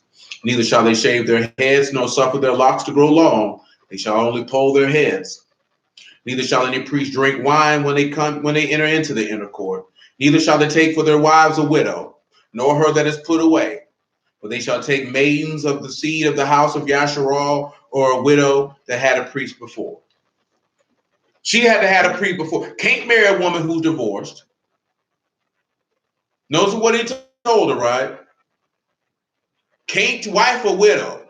Can't wife a woman who's been put away. She got to be a pure seed, because he was mentioning, you know, virgin don't mean virgin like it mean. And I'm like, it do. I say, but you also got to understand our law. You wasn't tooting that booty in the air living in your daddy's house. You was going to get killed. You couldn't do that. You know what I'm saying? Now just imagine how many people would be dead, women specifically, who were found to be playing the whore in their father's house because they weren't virgins. And he done sought off to hand you off to another man. That's going to be an ugly deal. Do you understand? But the thing is this priest can only marry a woman who had a priest before. This is one of the reasons why Yasharal was brought back, Yehuda specifically brought back in the land, because this priest can't marry a woman who put away. If you outside the land, he can't marry you, you put away. So therefore, he can't do nothing for you. But if you there, and you're a woman who had a priest before, and your husband dies, then you can be married to another, and he can raise up a name that name don't be blotted out. See, we don't even realize something, right? Like Paul made mention, he said, if Yahushua didn't resurrect from the dead, we're men most miserable, because we won't have no inheritance. You'll be blotted out. You're not coming back.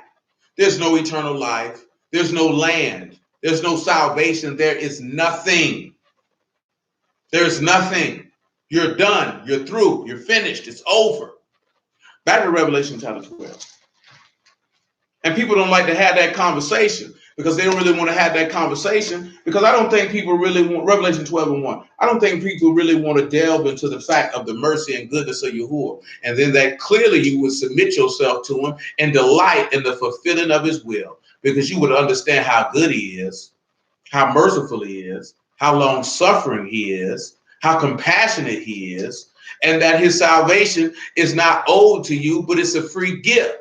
And therefore you would delight to the day that you died in fulfilling his will. This is why Paul made that statement, what we read the other day. If one man have judged, then we judge that we're all dead, and that we should no longer live for ourselves, but live unto Elohim. This is why he say the man is the head, because the man is supposed to have an understanding of Elohim in order to impart that to his wife and his children. Therefore, that woman can know exactly what it is that makes her husband happy, because it's Yahuwah that makes her husband happy. But see, that's a whole nother thing right there, man. That's a whole nother thing right there, man. See, the individuals ain't thinking in that regard. And then, of course, you have the natural stuff that man that's going to be particular to that man, because every man is going to have things particular to him that he delights in. And maybe this nigga likes warm crescent rolls every night with his meal. That's his prerogative. That's what makes him happy. Then make that man some crescent rolls. You know what I'm saying? It's not that hard. You know what I'm saying? It's not that hard. If you know what makes him happy, do what he delights in. Do the things that are good in his eyesight.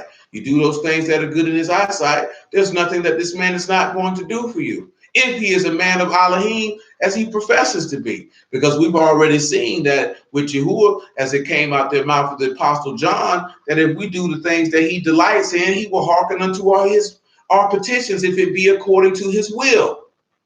Notice according to his will. So you women have to also take that into account. If you ask your husband, son, don't get upset if he doesn't honor your request, if it's not according to his will, because that might not be in the direction that he's looking to go. Are you going to be mad with Yahuwah if you made a request to Yahuwah and he didn't honor it because it wasn't according to his will? At that point, you're being selfish, as if things revolve around what it is that you want. And the world does not revolve around what you want. And you have to understand that. That's why we mentioned that. Yahushua had enough wisdom to say, but let your will be done, not my will be done. But his request was that the cup passed. But he understood that let your will be accomplished, even if it's not according to what I'm asking you for. Because my concern is that your will and desire is accomplished and not mine. And that a woman that's how a gracious woman retains honor. That's what makes her a virtuous woman. She's concerned with the fulfilling of her husband's will and not her own. See, that's the goddess programming that you done got in America that makes you feel like it's about your will. It's not about your will. Because you already know that by nature, Yahuwah made you to be a helpmeet and a follower and a receiver. That's what you were created to be. You weren't created to lead. Because if any of you had to lead on a consistent basis with no help and assistance, you would crumble under the pressure, because you're just not formulated and fit to do that. That's not what you were made for. And that's okay. That is okay. There's a reason why a man's shoulders are broader than a woman's, because he's made to carry a heavier load than she was meant to carry. She's not meant to be carrying that. That man's supposed to be carrying her. You don't carry Yahusha. Yahusha carry you. He said he'll carry you to your whore's head. That's what he told you. Elohim don't need you to carry him. He carries us. All you have to do is look at it in that regard, and your faith and service in Yahuwah should increase exponentially. Nevertheless, Revelation 12:1.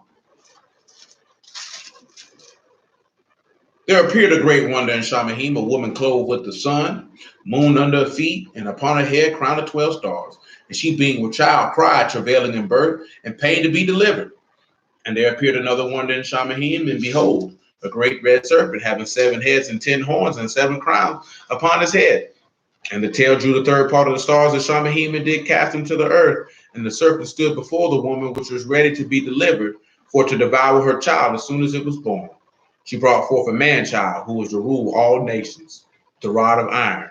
Her child was caught up to Elohim and to his throne. So, of course, this is a Mashal. And he is this child who was to be born to raise up an inheritance. You take that into account and you look at that in regards to him trying to kill Yahusha as a child. Take that back up to Moses, because he knew that this child was brought forth to rule the nations. So he wanted to stop this. And remember, it tells you in Luke chapter 1 that she would have a son, and he would be called great, and he would be called the Son of the Highest, and he would rule upon the throne of his father David and over the house of Jacob forever. Forever. Because a name, remember we looked at Romans 7 not too long ago, we're going to revisit it. A name has to be raised up so that name is not blotted out. We don't even sit back and realize, remember, you broke that covenant. You broke it.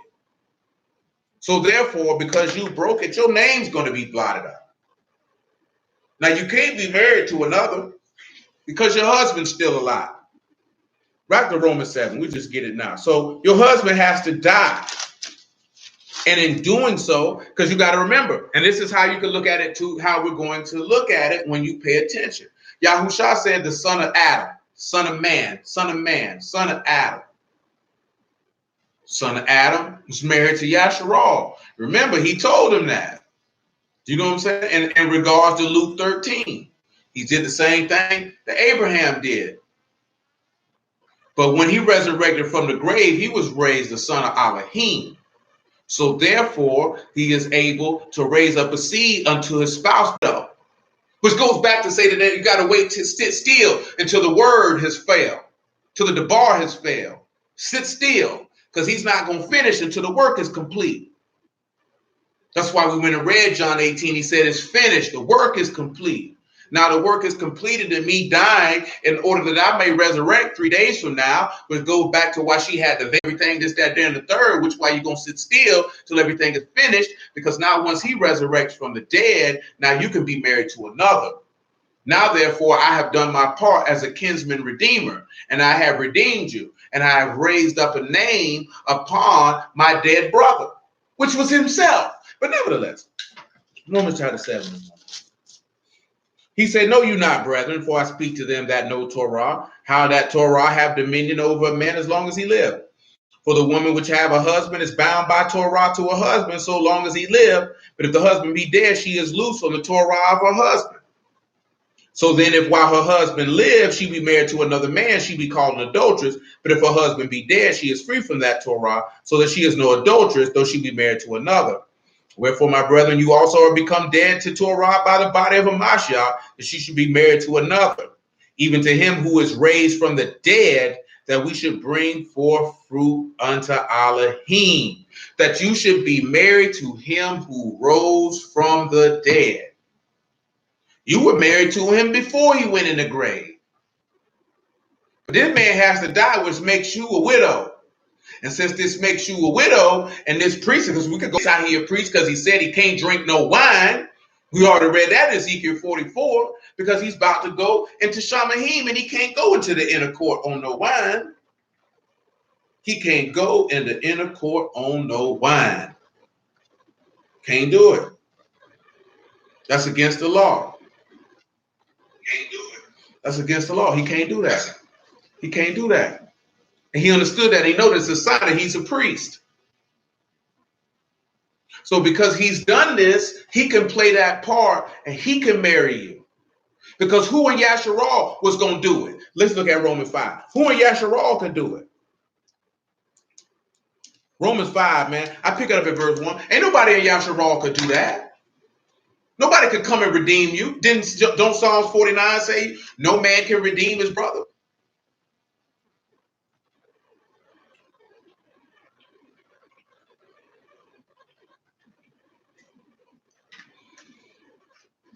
Romans 5 and 1. Therefore, being justified by faith, we have shalom with Elohim through our Lord Yahushua HaMashiach, by whom also we have access by faith into this grace, wherein we stand, and rejoice in the hope of the esteem of Elohim. Not only so, but we esteem in tribulations also, knowing that tribulations work patience, and patience experience, and experience hope, and hope make not ashamed, because the love of Elohim is shed abroad in our hearts by the Ruach HaKodesh, which is given unto us. For when we were yet without strength, in due time, a Mashiach died for the ungodly. For scarcely for a righteous man will one die, yet peradventure for a good man some would even dare to die. But Elohim commend his love towards us, and that while we were yet sinners, a Mashiach died for us. In order to redeem you, he wanted to play the part of a kinsman redeemer. How else was he going to play it? Let's go back to Ruth. I need to use some of these words that I got in Ruth. If we can actually get the book of Ruth to show herself. Show yourself. She does not want to show herself. She has now appeared. We stopped at what? Verse 8. But I got a couple words for you, man.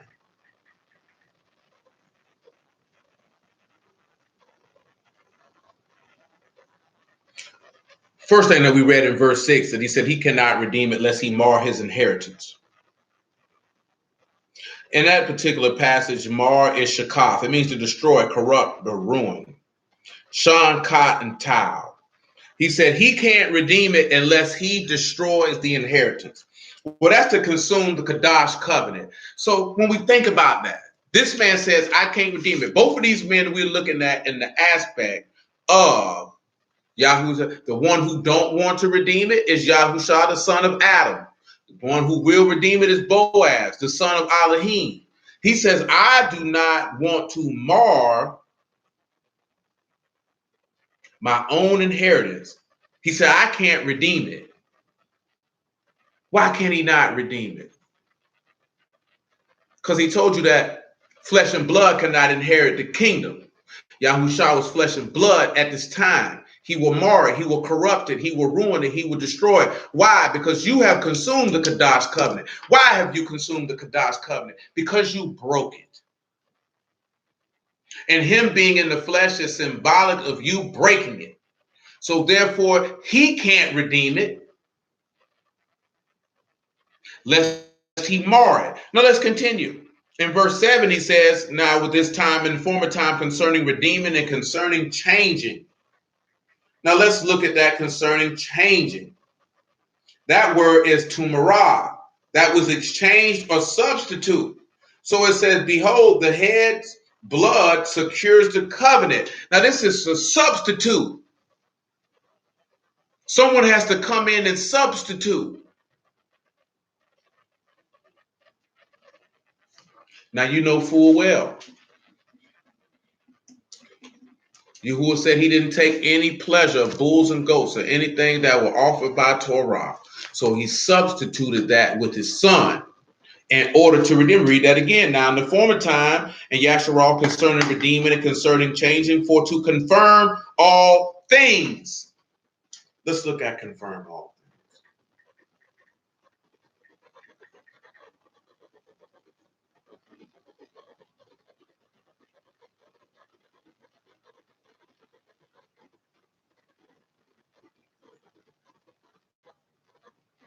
So you got a substitute who's going to redeem and to confirm his qualm yet again.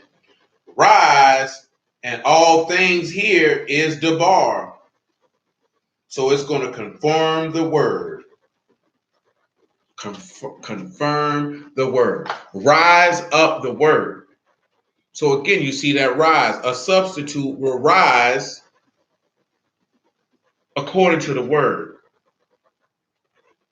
Yahusha is that substitute who rose according to the word, which takes us back to him, water coming down from heaven that will not return, to where it gives bread to the eater and seed to the sower. All of these things are pointing to this one man who's coming to redeem you. This is how this gracious woman retains her honor, because she's favored, and she's favored because of this man. So she gets a gift that had nothing to do with her. This is how this virtuous woman is able to retain her strength. Nevertheless, her honor. Nevertheless, let's continue. Verse 11. Are we in verse 11? We're in verse 9 of Ruth chapter 4. Boaz said unto the elders and all the people, you are witnesses this day that I have bought all that was Elimelech's and all that was Keon's and Mahlon's of the hand of Naomi. Moreover, Ruth the Moabitess, the wife of Mahom, have I purchased to be my wife, to raise up the name of the dead upon his inheritance, that the name of the dead be not cut off from among his brethren. And from the gate of his place, you are witnesses this day. All the people that were in the gate and the elders, we are witnesses. Yahuwah make the woman that is coming to your house like Rachel and like Leah, which did build the house of Yasharal, and do you worthily in Ephrathah, and be famous in Bethlehem. And let your house be like the house of Perez, who Tamar bare unto Yehudah, of the seed which Yahuwah shall give of this young woman. Now notice, he said he's purchased this woman to be his wife. 1 Corinthians chapter 6. He purchased this woman to be his wife, that she may raise up the name of the dead upon his inheritance, that the name of the dead be not cut off. Before we even sit back and look at that, the name of the dead not being cut off. Matthew 26. Before we get to 1 Corinthians chapter 6, Matthew 26. Actually 27, pardon me. 27 and 62.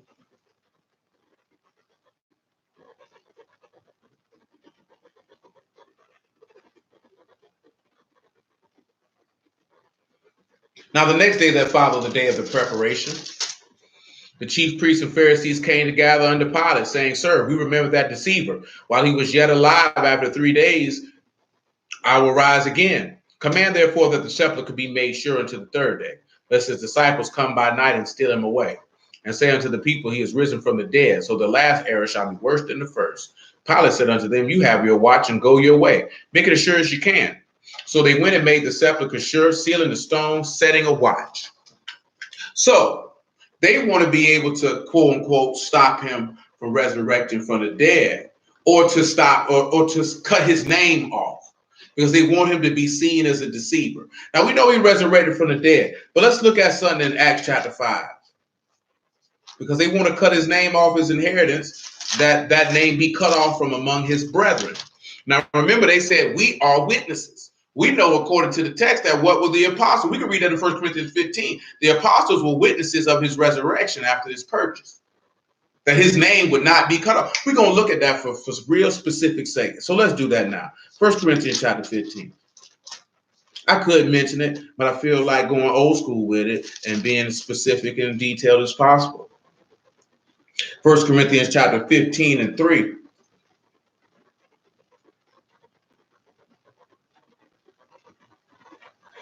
And for I delivered unto you first of all that which I also received, how that Mashal died for our sins according to the scriptures, and that he was buried, and that he rose again the 3rd day according to the scriptures, and that he was seen of Cephas, and then of the 12. And after that he was seen of above 500 brethren at once, of whom greater part remain unto this present, but some are fallen asleep. And after that he was seen of James, then of all the apostles. And last of all he was seen of me, also as one born out of due time.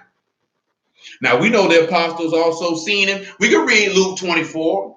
We can read Matthew 28. We can read John 20. We can read Mark 16. They seen him.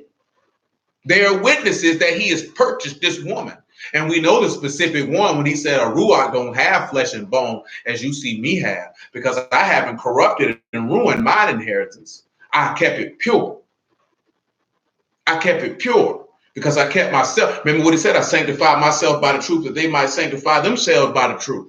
Huh? So when you see that, I didn't corrupt and ruin my inheritance. I'm not going to do that.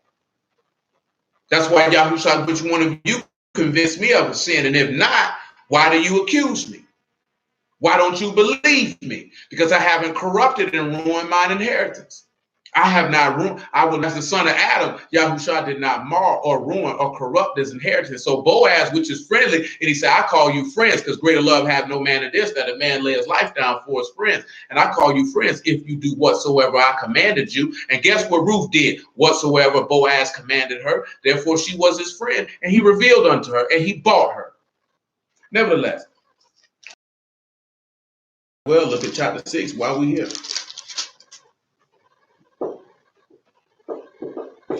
6 and 19.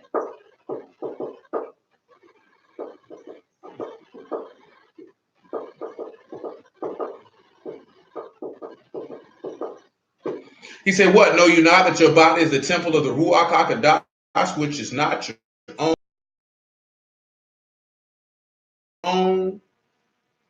For you are bought with the price. Therefore esteem Elohim in your body and your Ruachs, which are Elohim. You've been bought with a price. You've been redeemed. He said you weren't redeemed with corruptible things like silver and gold from the vain behavior of your fathers, but by the precious blood of the Lamb.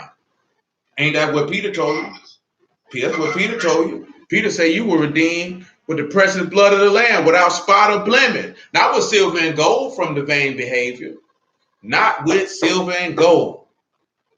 He purchased you. He bought you. So therefore, if he bought you, you ought to serve it. That's what you was going around there for him to, right? You wanted a husband, you wanted a redeemer, you wanted him to buy you. So he bought you. So why you won't serve him? Now he said that the name of the dead don't be cut off. Now remember, we know the apostles are the witnesses. They were the ones sitting forth to preach his name. So let's look at something in Acts 5 real quick.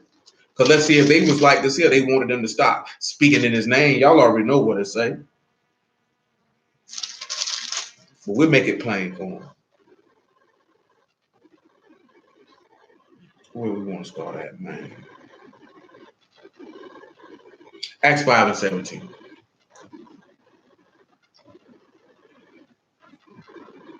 Then the high priest rose up, and all that were with him, which is the sect of the Sadducees, and were filled, brought them forth and said, go stand and speak in the temple to the people all the words of this life. And when they heard that, they entered into the temple early in the morning and taught. But the high priest came, and they that were with him, and the council called the council together, and assembled the children of Yasharal, and sent to the prison to have them brought. But when the officers came and found them not in the prison, they returned and told, saying, the prison truly found we shut with all safety, and the keeper standing without before the doors. But when we opened, we found no man within. Now when the high priest and the captains of the temple and the chief priests heard these sayings, they doubted of them whereunto this would grow. Then came one and told them, behold, the men whom you put into prison are standing in the temple and teaching the people. Then went the captain with the officers and brought them without violence, for they feared the people, lest they should have been stoned.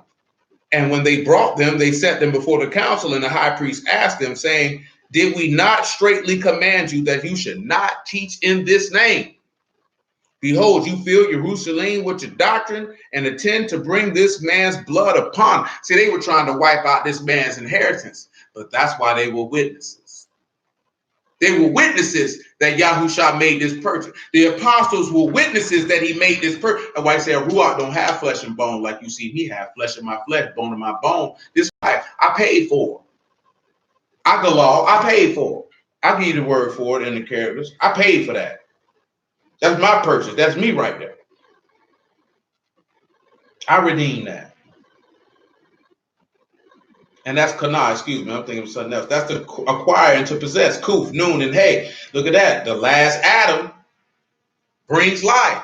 I paid for that. But let's finish this out of Ruth 4, man, so we can be done with Ruth. We don't want to bring Ruth to on the morrow. Verse 13. So Boaz took Ruth. She was his wife. When he went unto her, Yahuwah gave her conception. She bare a son. The woman said unto Naomi, Baruch be Yahuwah, which have not left you this day without a kinsman, that his name may be famous in Yasharal. No, what it said that his name might be famous. Let's see famous. Excuse me.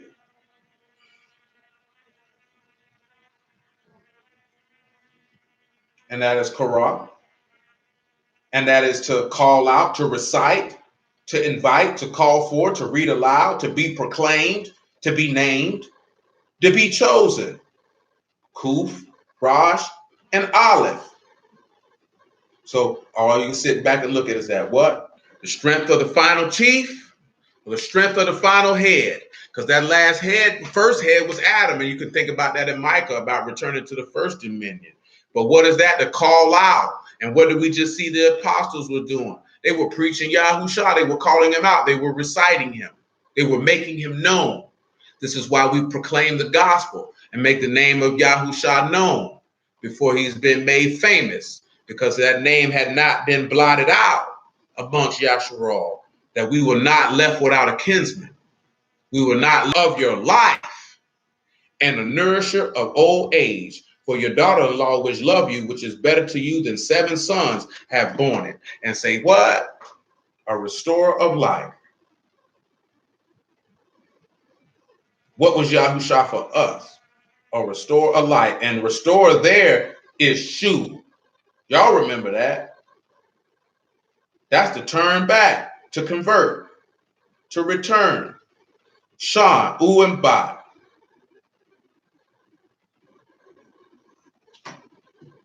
Naomi took the child and laid it in her bosom and became a nurse unto her. The women and her neighbors gave it a name, saying, there's a son born to Naomi, and they call his name Obed. He's the father of Jesse, the father of David.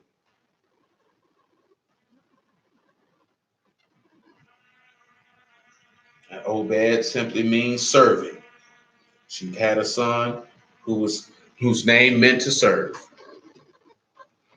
Now these are the generations of Perez. Perez begat Hezron. Hezron begat Ram. Ram begat Aminadab. Aminadab begat Nahshon. Nahshon begat Salmon. Salmon begat Boaz. Boaz begat Obed. And Obed begat Jesse, and Jesse begat David, and you know who came out of the line of David. And this is why we see the gospel of Yahusha interspersed into the story. So hallelujah for Yahusha and the word. Appreciate everybody and bless everybody out of the house of Yah, name of Yahusha. So we see how this gracious woman retains her honor, that the favor of Elohim was with this woman and upon her. In order for his will to be accomplished, he was esteemed and all of these things. And you see where her strength emanates from. But also, everybody, you know, those that are in this area, y'all know that it is going down in a couple of days. So again, you know, be advised. There could be a strong likelihood that there will be no power. So there very well may be no service on Wednesday. There's a strong likelihood that there may not be power for a couple of days. Let's just know that and understand that. Also recall and remember, y'all willing, I'll remember to mention again that Trump is upon us in about 2.5 weeks. We need to make sure that we have what we need in order for that. Also that we have what we need for atonement. Y'all know what that is and what that entails. And if you don't, we'll reiterate that again off camera, because that is not something that we will discuss in public. And tabernacles as well. So got to try to be able to make be able to do what we can with what we got in the most efficient way possible. But again, just remember, you know, a woman should delight in the will of her husband. The man should be able to impart what his will is, that woman may know it, that she may do it to delight in it. And yeah, man, you know, life is not hard. Things are not difficult. You're gonna have rough patches, but in reality, things are not hard. We make things hard. We don't have to make things as hard as we do.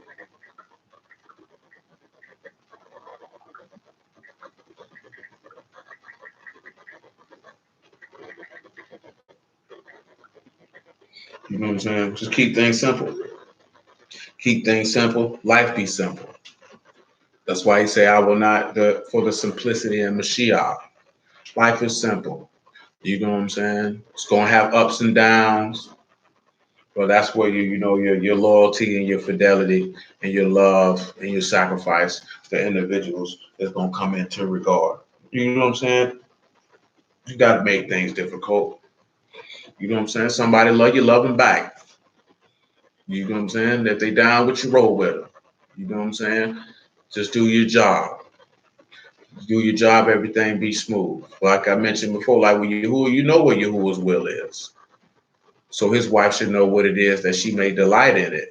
Uh, if your wife doesn't know what your will is, then you can't get upset with her for not delighting in it. And if you don't have a will, there's not anything that you actually require. There's no vision. You ought to be ashamed. Don't you know the book say where there's no vision, the people perish. So your house is going to surely crumble because there's no vision. So nobody knows where they're going or what they're doing or why they're doing it. At that particular point, you're just existing. And no, you can't, well, we know I'm getting ahead of myself, but we can't move like that. That's why there's so much chaos amongst our people right now as it is. You know what I'm saying? Because the vision is going to be entailed to the word of Yahuwah, which leads to the culture. And the culture leads to the structure and the order. And the works of Shamahim is manifest on the earth, and Yahuwah is praised and esteemed by way of Yahushua HaMashiach. The Malachim and Shamahim rejoice over every sinner that repent, and life is beautiful. You know what I'm saying? It's beautiful. You know that your soul will rest in peace on the day appointed. You know, and you know, just wait on the word. You know, just wait on Yahuwah. Yahuwah's faithful. Yahuwah will accomplish all things. And like we read today, Yahuwah fulfilled petitions. I just like to say, man, I don't want y'all to sit back. I just want to make sure again, too, and I'm going to reiterate that before we slide, that y'all know the difference. Faith without works is dead, is that Yahuwah has made a promise and you do exactly what he told you to do in order to receive the promise. That's what that means. There is no action that has to be put behind the prayer, because that's asking a request. You're asking a request. Period. Seeking after Yahuwah, you should be doing irregardless of the request. He said the same token that in Luke 18, when he said that woman come to him day and night, asking him to avenge her enemies. Though he bear long with her, he said he will avenge. There was nothing that woman could do in Luke 18 to get the unjust judge to come and avenge her. He said, let me go ahead and avenge her because her continual coming is wearying me. There was nothing that she could do because you're asking someone who has power and who is greater than you to do something for you. There's no action you can do to get Yahuwah to honor your request outside of doing the things that are pleasing in his sight and keeping his commandments. And his commandment is that you believe on the name of his son, Yahushua HaMashiach. That's all you can do. That's all you can do. Why? Because that dynamic of prayer is the dynamic between a father and his child. Period. This man is not a genie. He's not a wish granter. He's none of these things. This is your father. You serve your father and you're asking your father for something. Either your father, according to his will, he will grant your request. If it is not, he's not granting it. If you're a disobedient child, he is certainly not granting it. People need to get that stuff out of their head, man, and really understand that this is literally your father. See, I thank the Lord because this was easy for me to understand when I first started. And what made it easier for me to understand, I remember my homeboy, when he first seen John 9:31, he didn't want to accept it. Now, he had his own reasons for not accepting it. I can't recall off the top of my head, so I don't want to speak for him or speculate. But for me, the first thing that clicked in the mind, and John 9:31 is that we know that Elohim does not hear the prayers of sinners, but him who do the will of Elohim and is a worshiper of Elohim, him he hear. So when I first read that, Yahuwah allowed me to understand this is no different than with my mother. If I did what I was supposed to do and I asked her, will you buy me this toy, a video game? She purchased it. But if I did not do the things, if I did not do her will and serve her and give her and worship in that regard, not bowing down, but the reverence, the honor, and respect that she is due for being the authority figure, then she did not grant that request. So when I seen that was easy, well, of course he wouldn't hear a sinner. You're not doing what I'm telling you to do, so why would I reward you? This is simple.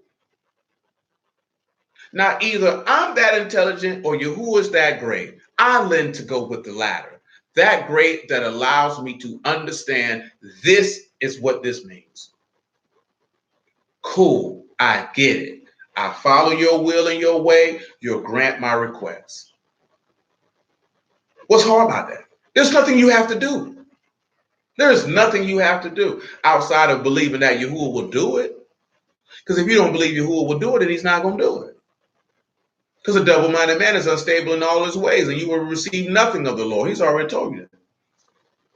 But if you know, that's why he say, if our heart condemn us now, we have confidence. Then you know that I can ask my Father for this, and he's going to do it. I can ask my Father for this, and he is going to do it. Very, very simple concept. Not hard to understand, you know. But praise be to Yah, in the name of Yahushua. Blessings again to y'all at the house of Yahuwah, in the name of Yahushua. Yahuwah with it, man. On tomorrow, we at Regency. You know what I mean? Pick it up. Do it again. Till that time. Till that time.